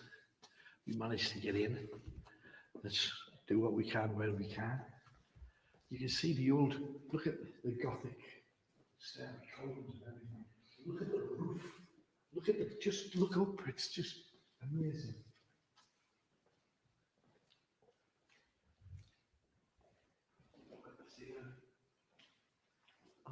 This is a font on the site of the old well. So everything makes sense. Everything was done for a purpose. Tributes to people that have passed, people that have been important to the town and the village. And to be honest, it's just how much would it cost to make that window? And it's that particular window is dedicated to the Askew family, the McDonalds and Croziers on the other side. Joyce Common over here, Yale, Dorothy Common as well, Ernest Common. Real people that did real things that made a difference, and they're commemorated. And, you know, whether you're Christian or not, you've got to give chops to the Christians for, we're going to take money from poor people, granted, but we're going to create something like this, and it is absolutely stunning. It's just amazing. Now, you know, this is all to prove that God exists. The church believe that if you've created something like this, God must be real to generate the kind of faith that creates something like this. Now, I don't believe that personally, but you could imagine anybody that's relatively uneducated that hears there's this God in heaven that has so much power they can create these, not just here, but everywhere. I mean, I can understand how a majority faith would come out of that. And I don't think there's anything wrong in believing. Please, whatever your faith is, believe in it. And if you believe it, enjoy it. Make the most of it. I'm not trying to knock anybody's religion. I'm genuinely not. I could be wrong. They could be wrong. It doesn't matter. The fact is, to yourself be true, always. And I wouldn't ever want anybody to tell me what to believe. No. And I would never tell anybody what to believe. I would just say, question everything as always. Isn't this the bell? Try not to draw attention by ringing the bell. No. I'll just ring it and run away. Let's just... That would be funny. I could just ring it and... Look. Probably find like 400 people with picks and staves. Yeah. You might think it's an invasion. There it is. As you look across from one place that's said to be haunted, you've got the Lord Crew Arms next door. This is Real Life Conversation with the voice of the North. This is Night Owls with Alan Robson. Call 0191 488 3188. Greatest Hits Radio. And we are 3 clues in. We have one more clue to come, and you'll get that within the next 15 minutes. So get ready. Have you worked it out so far? The 4th clue, well, if you've got any one of them right, you'll be able to work out who it is we're looking for. That is whose hits. And the 4th clue, another one of their huge hits. See how well you can perform. Chris is waiting for you right now, but wait for that 4th clue. You'll get it very, very soon. Darren's with us. He's in Newcastle upon the Tyne. Hiya, Darren. Hello, Alan. How are you doing? I'm good, mate. Thanks for calling. What can we do for you? It's just a quick question, Alan, about your ghost. You have a couple of your books. Ghostly Tales and Grizzly Tales. Yes. Right. I've been hunting all over for them because I've been well used and I can't find them. Right. Well, there is an updated version of it with a load of extra stories added in called Grizzly Tales of Northumbria. It's available on the robsonsworld.com website. It'll take you to Northern Heritage's website. You just tick the box and it'll take you to where it is. It's not called Grizzly Tales anymore, but all of those stories, or most of those stories, with a load of extra ones and updated versions of them, are in Grizzly Tales of Northumbria. So that's the one for you to chase after, mate. And then you're sorted. Okay. Just no quick question there. It's just about these COVID passes for the venues. Yeah, have you? First of all, do they actually exist, or do you just have to prove? You know that little card you get when you get injected. Is that what you show them, or? The last year, I had to have a proof on the phone. All right. So they've got to look you up on some kind of website, do they? It's on the NHS app. Right, gotcha. Just what's your thoughts on it? You know, if you think it's a good idea or not. Personally, I'm against it. I'm against all of that. I think that all venues should be open. I think theatres and football play.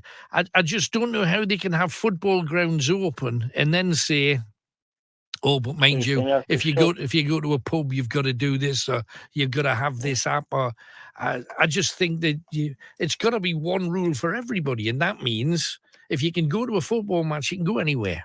Because at a football match, everybody's standing up and cuddling. When a goal goes in, everybody cuddles. So that's just what happens. So if you're allowed to go to a big sporting event like that without needing anything, surely a cinema would be less of a threat. Surely a fairly airy pub where everybody's sitting on separate tables is safer than that.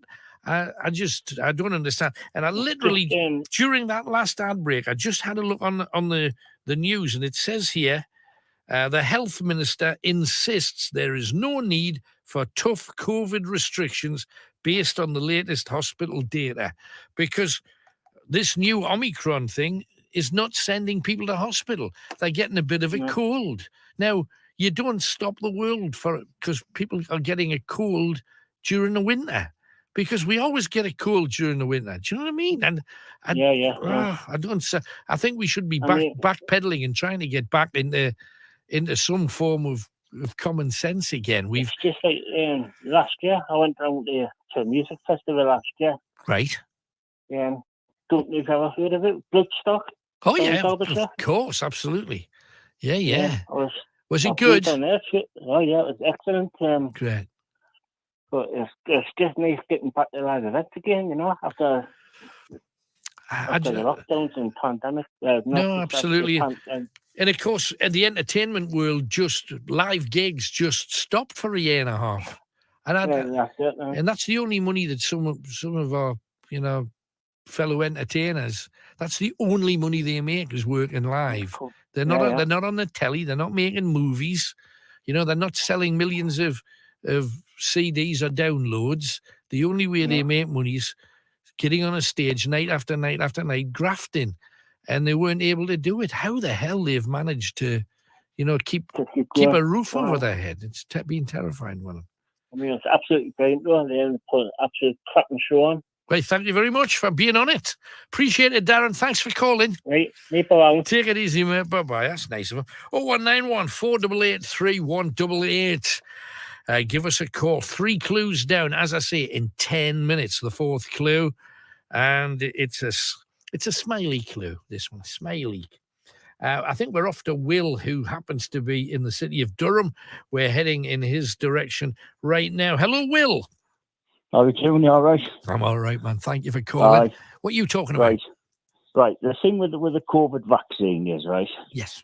Right. What it is that, first of all, they already knew a lot about coronavirus because like the SARS, that was a coronavirus, you see. And like the scientists, all they did was work on the vaccine and nothing else for 24/7. You see what I mean? So that's why I'm pretty sure it's safe. Right. You right. see? But is it enough for us to go back to normal then and say, okay? Well, I think it should be. Yeah. Right. Yeah, because I think most of us are going to catch it at some point.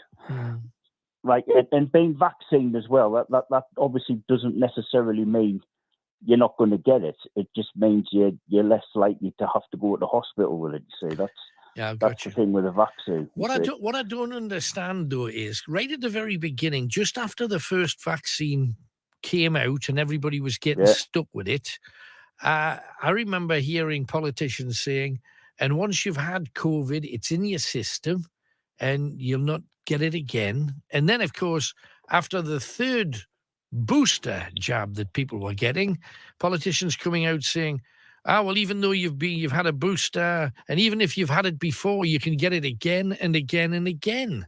And you're thinking, well, that means that none of these vaccines actually protect you from it. If you've been boosted, you've had 3 injections, but you can still get it, and then you can get it again and again and again and again. Well, what's the point of having any kind of vaccine if you can still catch it 2, 3, 4, and 5 times?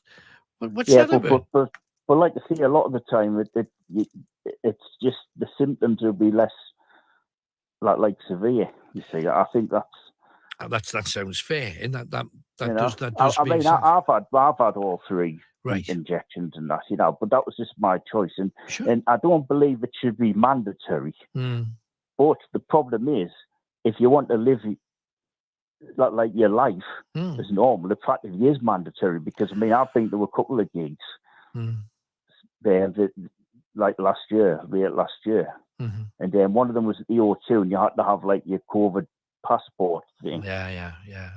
I was in Manchester with some friends and family, and we wanted to go into a pub, and the guy said, "Oh, you're going to have to sit outside in the marquee." Okay, and you can only sit in the marquee if you've had all your jabs. Yeah.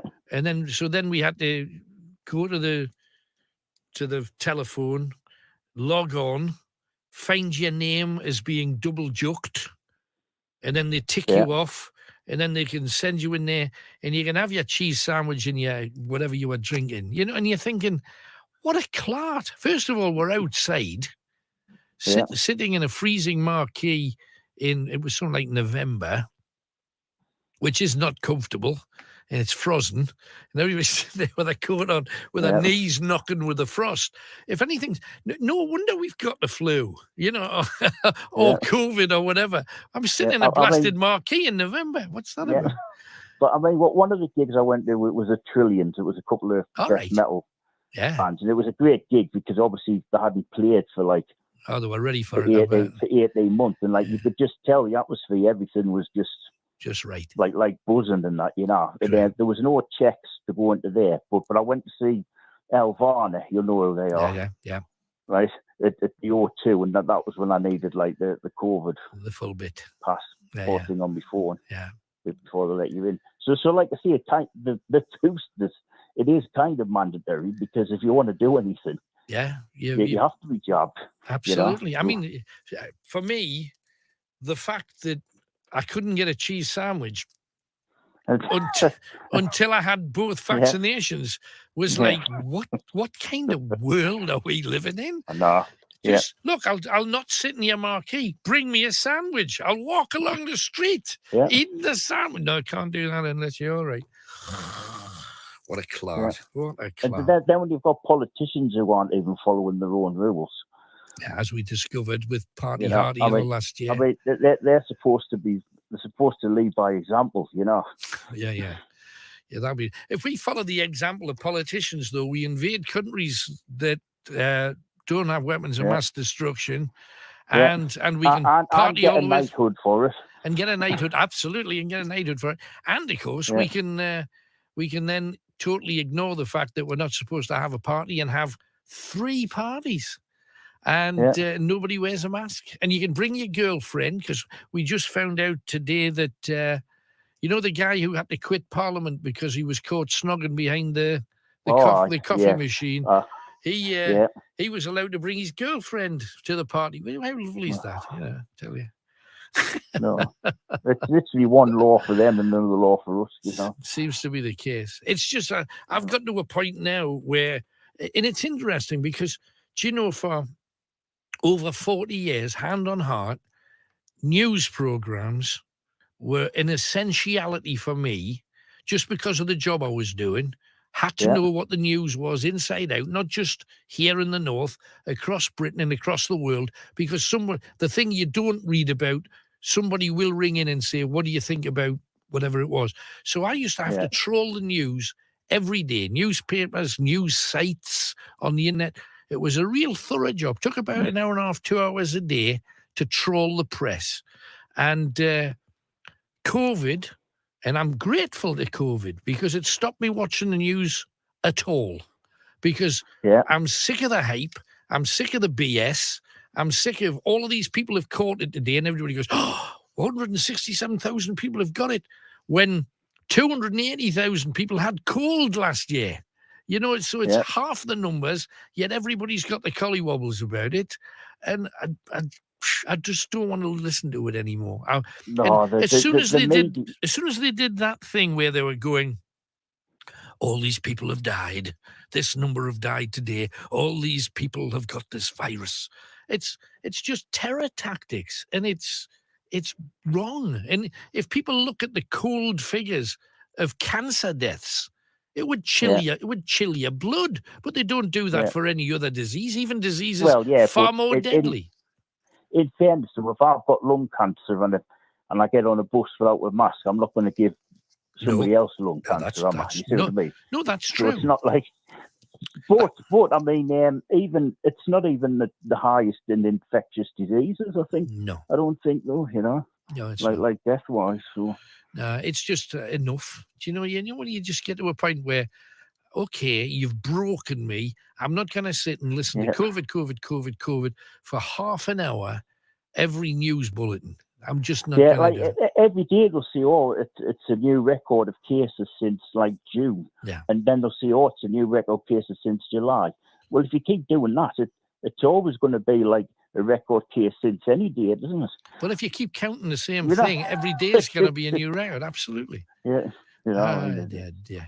So, I mean, has it destroyed your life, Will, or have you managed Not really. to cruise to on? be honest, I don't really like people anyway. I'm happy being on my own. I've been self-isolated for most of my adult life. You know? I do kind of get what you mean. I see where you're coming from. There is one thing I've noticed about you, Alan, lately, though, is that you seem quite content now in your older age.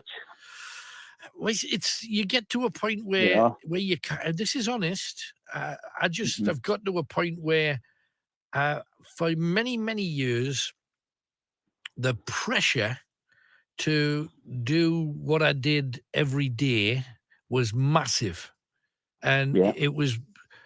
I took it for granted because it's what I've done for a long time. So it didn't make me heavily pressured. I could comfortably deal with it, but there was a price that had to be paid of working 14 to 16 hours a day, and I don't have that now. And as I say, over Christmas I put my feet up, and I've never done that at Christmas, genuinely, in my life since I was 16. So there's a little bit of that, but there's also, I want to work every day. I actually, sadly, I really want to do what I do. And I'm at a point where I can do it without having any degree of panic, with a degree of certainty that I know what I'm capable of doing, but they won't hire me. So if that's the case, there's nothing I can do about it. I've fired shots off in all different directions. I'm where I am.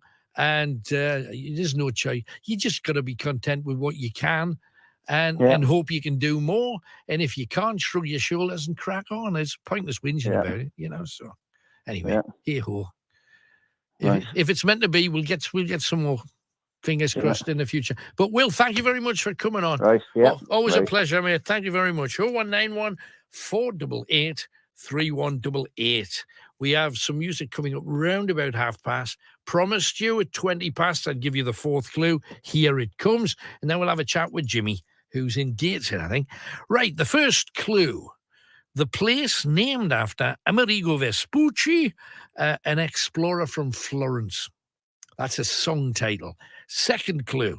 A drink made out of grapes with the colours of Sunderland and Middlesbrough. Both of those clubs, separately. Okay. Third clue. A song named after J.F. Kennedy's daughter because she looked cute. A song genuinely named after JFK's daughter because she looked cute. She was on a swing, apparently, swinging to and also a fro. The fourth clue. Dear, and I apologize for this because it's contrived as anything. Whilst dining with Rosemary, she asked what he was eating from the outside of a pork joint. This was his reply. Okay. Yeah. Okay. Do that again. Whilst dining with Rosemary, she asked what he was eating from the outside of a pork joint. This was his reply. Okay. You've now got 4 song titles. Whose hits are we talking about? You've got 35 minutes to get this through to us. So have a think. If you've got one right, you'll be able to work back on the other 4 clues. Do the best you can. Chris is waiting for you right now. 0191 488 3188. He didn't know what it was. He's just made me have to tell him, which is why suddenly went quiet for a while. So he knows now. But how bright are you? Can you name whose hits we're talking about? We're off to Benwell again, Bonnie Benwell, where Val is with us. Hiya, Val. Hi, Alan. How's your Christmas, New Year gone? It's been canny. It's been quiet, and I did I things. found that this year it's been very quiet, hasn't it? I mean, the fireworks are still going off, so I don't need to go to the quayside to see them, but hey, I just stand and look out my window and look over the water and said, now is. No, absolutely, because I can remember back in the day when I was a kid, people, if you left your back door open, any bit of wood, any cardboard boxes, any old you didn't furniture. Put anything. It went on the back of the bonfire, and hey, it was dead handy though, because you could get rid of all your rubbish on the bonfire now. People used to come and knock down our street and say, "You got any old furniture you don't want?" They go, "Oh, I've got this wardrobe," and the kids would just shift it for you and set it on fire. But the weird thing was, and I know it doesn't happen now, but you know the back lanes down places like Clara Street and Kew Gardens and Jones Not Street. there anymore. Aye. No, they used to have the bonfire in between them, and everybody's back door, all the paint would burn off it. You know, but and that was as dangerous as you could possibly be, but it was commonplace back in the day. We didn't have such thing as health and safety then. People were just throwing whatever they could, wherever they could. I remember people sitting on a settee whilst people behind it set it on fire. And there were people were still sitting on the damn thing. Well, the people from Scotswood used to go up to Benwell and nick their bonfire, and the people from Benwell used to come down to Scotswood and nick their bonfire. You'd have crowds around the bonfire watching the bonfire to make sure anybody nicked it. That is absolutely right. I remember people about 3 days before the bonfire, when you just had it built, you'd say, "And you wait here, you do till midnight, then I'll come round." Do till 4 o'clock in the morning, and then Billy's coming, you know, and everybody would do that. And if anybody, mind you, Benwell got the worst of it because they were in the middle of Belgium and Scotland, so they got nicked from both ends. Absolutely. No, that is completely true. And what you would do is, if you set your bonfire off early, you'd go to other people's bonfires and you'd say, "There's my mother's sideboard. They've got it on their bonfire."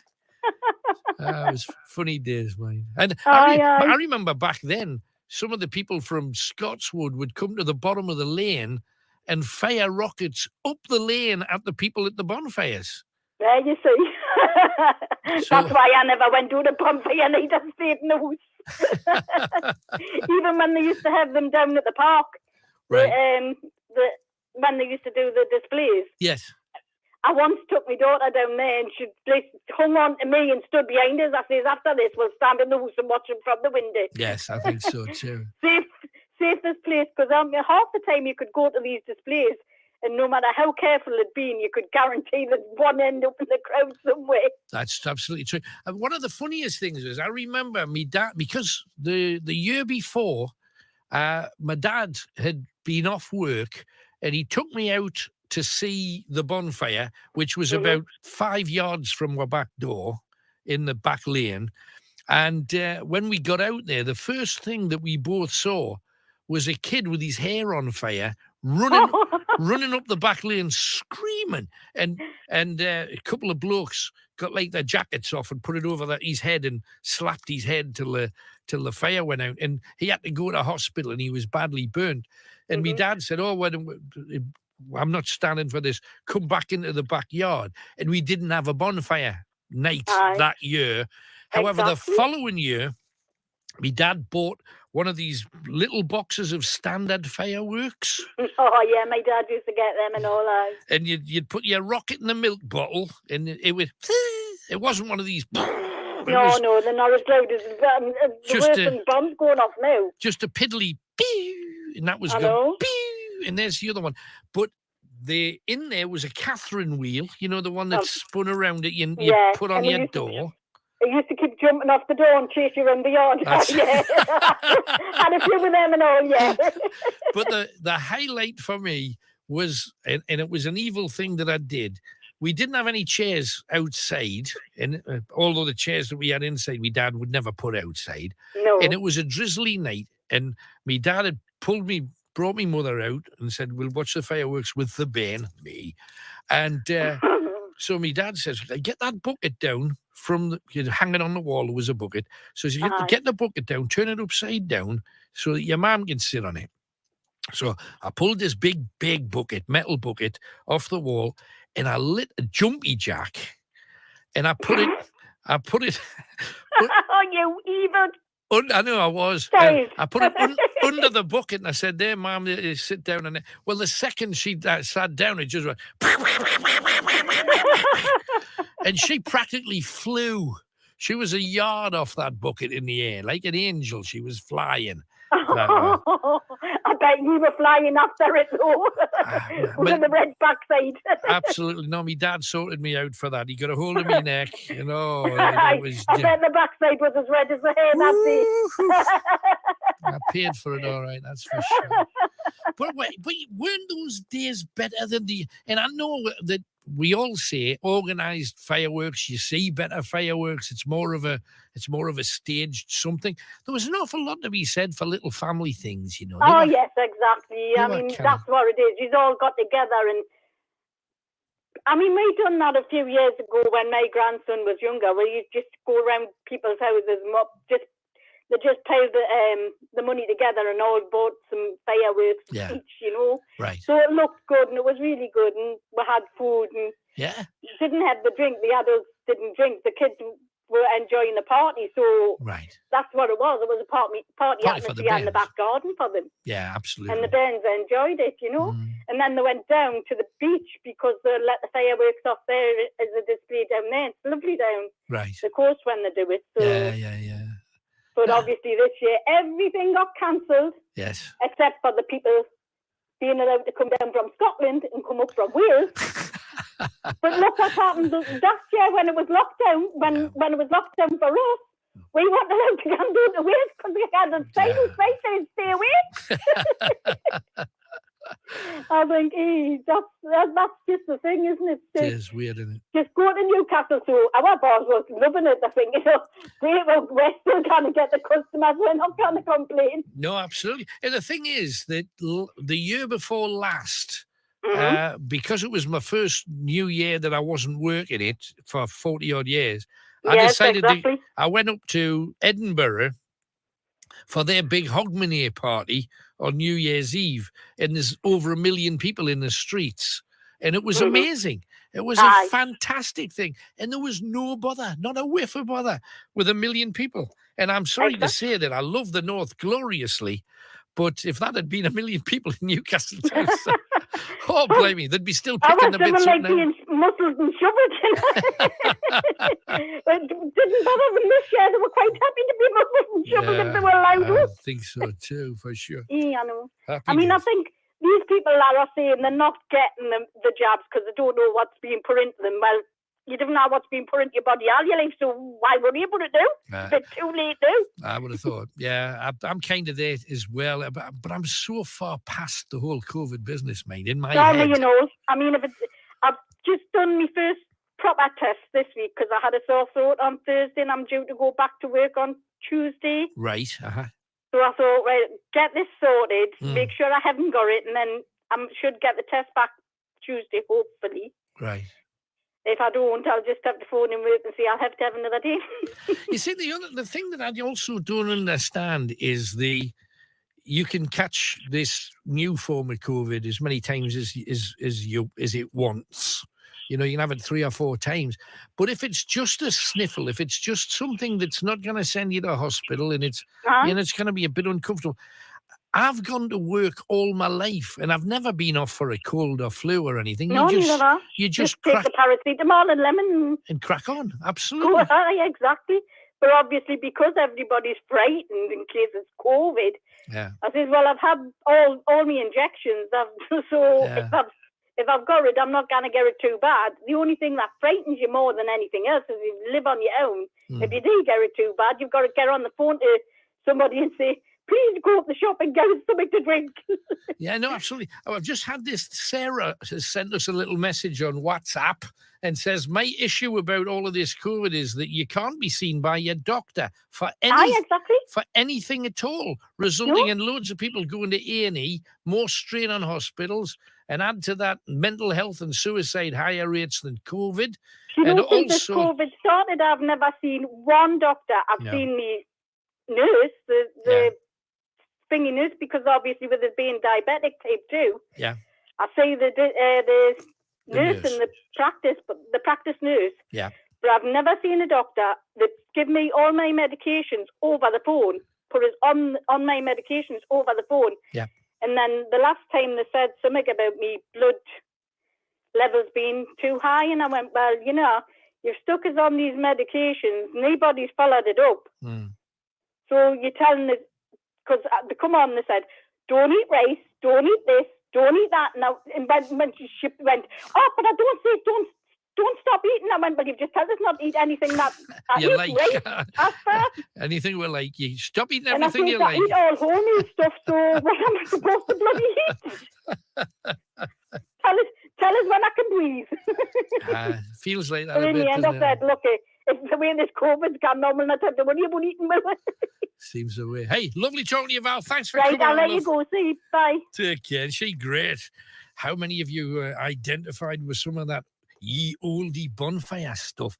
Back to Sarah. Sarah also says, also COVID adding to the statistics of mental health and the statistics, but they're putting all of their energy and resources into COVID and hardly any on the mental health, and people having mental health being put off because of COVID. Both of these things need now to change, and they're absolutely not wrong about that. Time for a piece of music, and then we'll talk to Ian in South Shields, who I think has got a silly moment for us. First of all, we asked Dexy's Midnight Runners about their unique style. When you do sit down and you say, okay, this is it, this is new Dexys, you've got an awful lot to draw on, I suppose. Yeah, I think that we just choose what we like. You know, we like the Beach Boys, we like pop, we like soul, we like funk, and we just take bits from anything. Oh, that's a good riff. Let's put that together. You know, right? No, but the thing was, the original image was so different to people, and I think it horrified the music industry, because it's like, well, hang on, this is a kind of image that nobody could ever have guessed. And yet, within like 10 minutes of your success, you walk down the street and you could tell who people were listening to. yeah, that's a nice thing. You know, it's a nice thing, I guess, when people do that. But No, absolutely. And yet, was that organic too, or did you have to sit down and say, what is it that everybody isn't wearing? we did both. We would be organic, and we would sit down and go, you know, what about this? What about that? Oh no, so and so's wearing that. We can't wear that. I mean, the first look really came from when Jim walked into the rehearsal room in Birmingham, which was like a squat at the time, and it was in winter and it was really cold. And it was a day you could see your breath. And Jim was wearing a woolly hat and a polo neck jumper, and he's playing his trombone, and he looked great. And it just reminded me of the kind of, I don't know, sort of jazzy New York or stevedore look, you know. It just looked amazing, you know, smoky. It just looked great. And so, we thought we'll have that one. We'll have that one.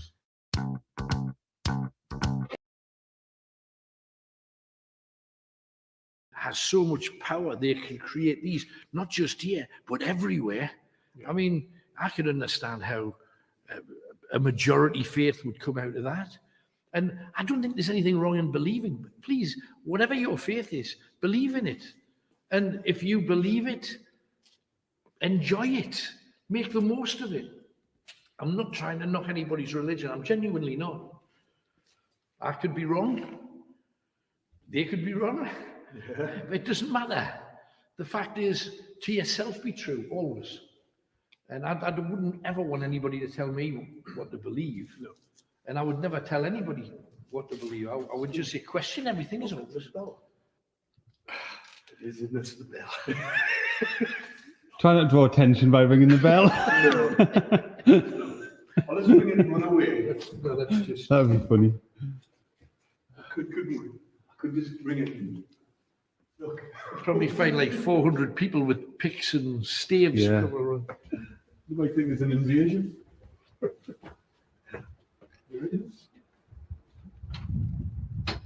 And as you look across from one place that's said to be haunted, you've got the Lord Crew Arms next door. I mean,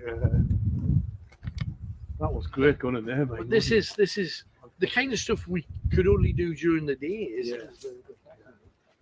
And also it's Christmas. So I once did a midnight mass thing in a church. I'm not a Christian, but the person I was with at the time was. And so I went in, and it was a beautiful thing, you know, singing Christmas carols and stuff until the last 15 minutes when the pubs closed and all the drunks came in, throwing up on the back row. Yeah, not too good. That wasn't so good. But right.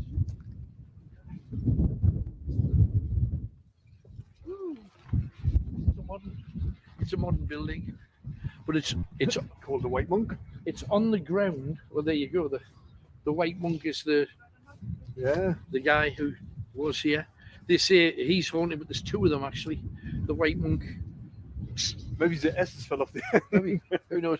But no, there used to be an old chapel there many years ago that was replaced when they built this. Now, before I was mentioning, this is in the 1300s. Why did they support the Scots? Because the king never came here. Now, after they had destroyed a few villages, King Edward came here. I think it was Edward the Third, I'm guessing. But Edward the Third came here, and he marched up and down. Now, they all hated him because they were all on the side of the Scots. But he walked up and down, and to his credit, he told the local people, "You said that your king would never visit you here. Well, here I am. I am your king, support me." And of course, he left back to London, never to return. Yeah. And they just said, "Stuff you, the Scots are here every 10 minutes. So it's kind of like the people that knock on your door for your votes. Yeah. You never see them on the day that they're... every 4 years. You want that, absolutely. There's one more place that I have to tell you about, and it's memory serves. It's this way. It's a forest. It might be that. It is that. It is that.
0191 488 3188. This is Night Owls.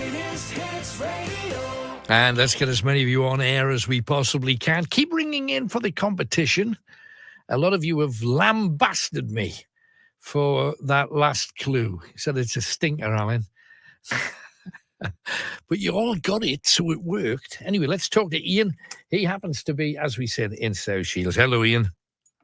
Hello, Alan. Hi, mate. What you got for us then? Yeah. So this moment with NHS. Uh-huh. When about 17, 18, I had an accident with my left hand.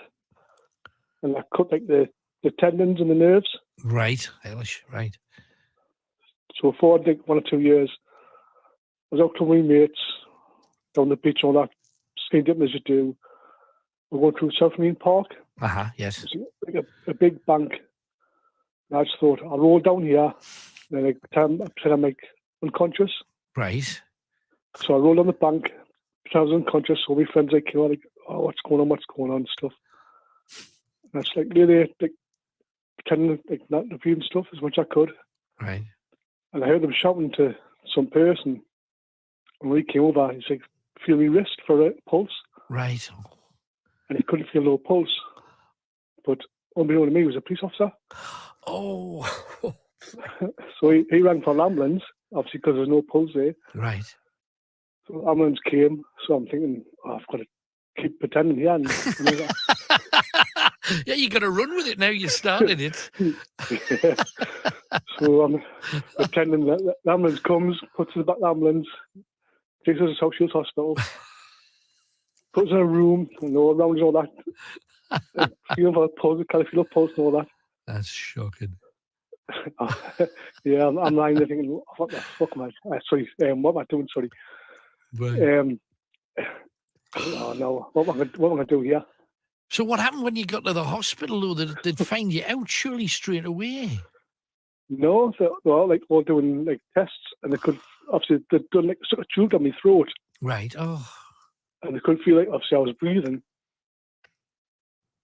And I just had like lie there, like trying not to gag with a tube down my throat because it was obviously not comfortable. Yeah, but.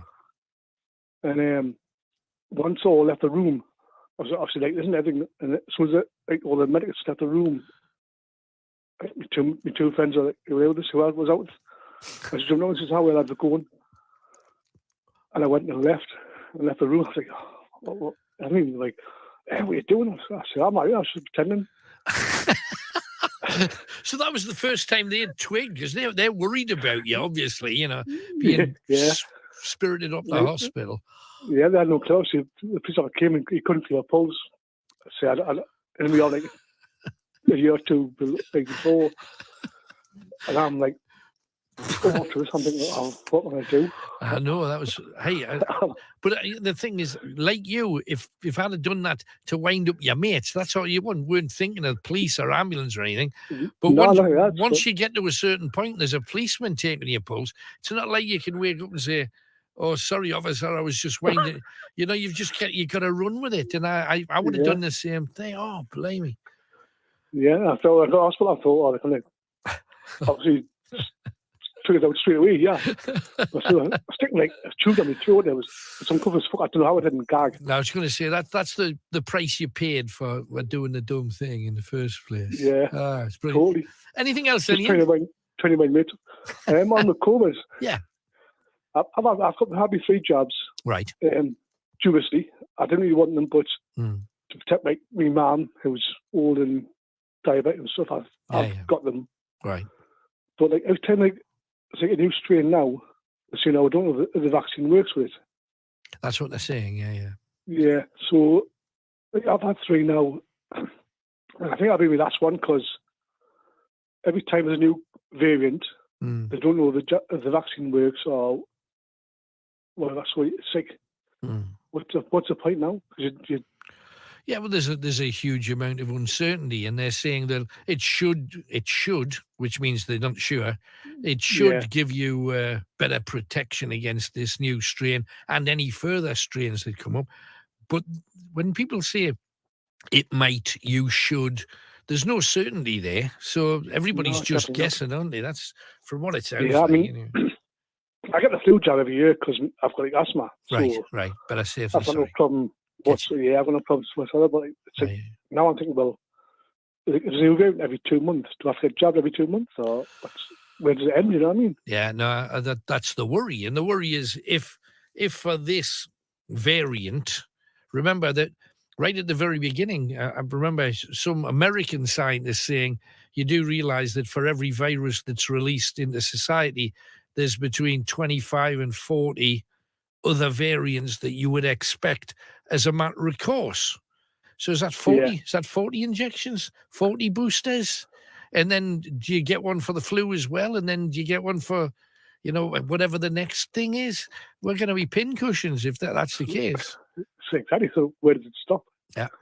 I mean, I've had the 3, but now I'm just my thinking now is you're calling it. That's it. 3 and you're done. You're done. I hear that. Yeah. I hear it. I've actually been in the house. My wife's had COVID, and my son, and I've never caught it. Right. Well, then thank heavens for that. House. Yeah, but if if you got your own health issues to worry about, it's just as well. But hey, who knows? I mean, in the great scheme of things, what you've had jucked into you might have saved you from getting it. Yeah, that's the thing that you'll never really know, though. That's the thing. But all you can do is go by what people tell you, and they've told everybody to protect yourself and stay as safe as you can, and that's not stupid, you know, to be told that.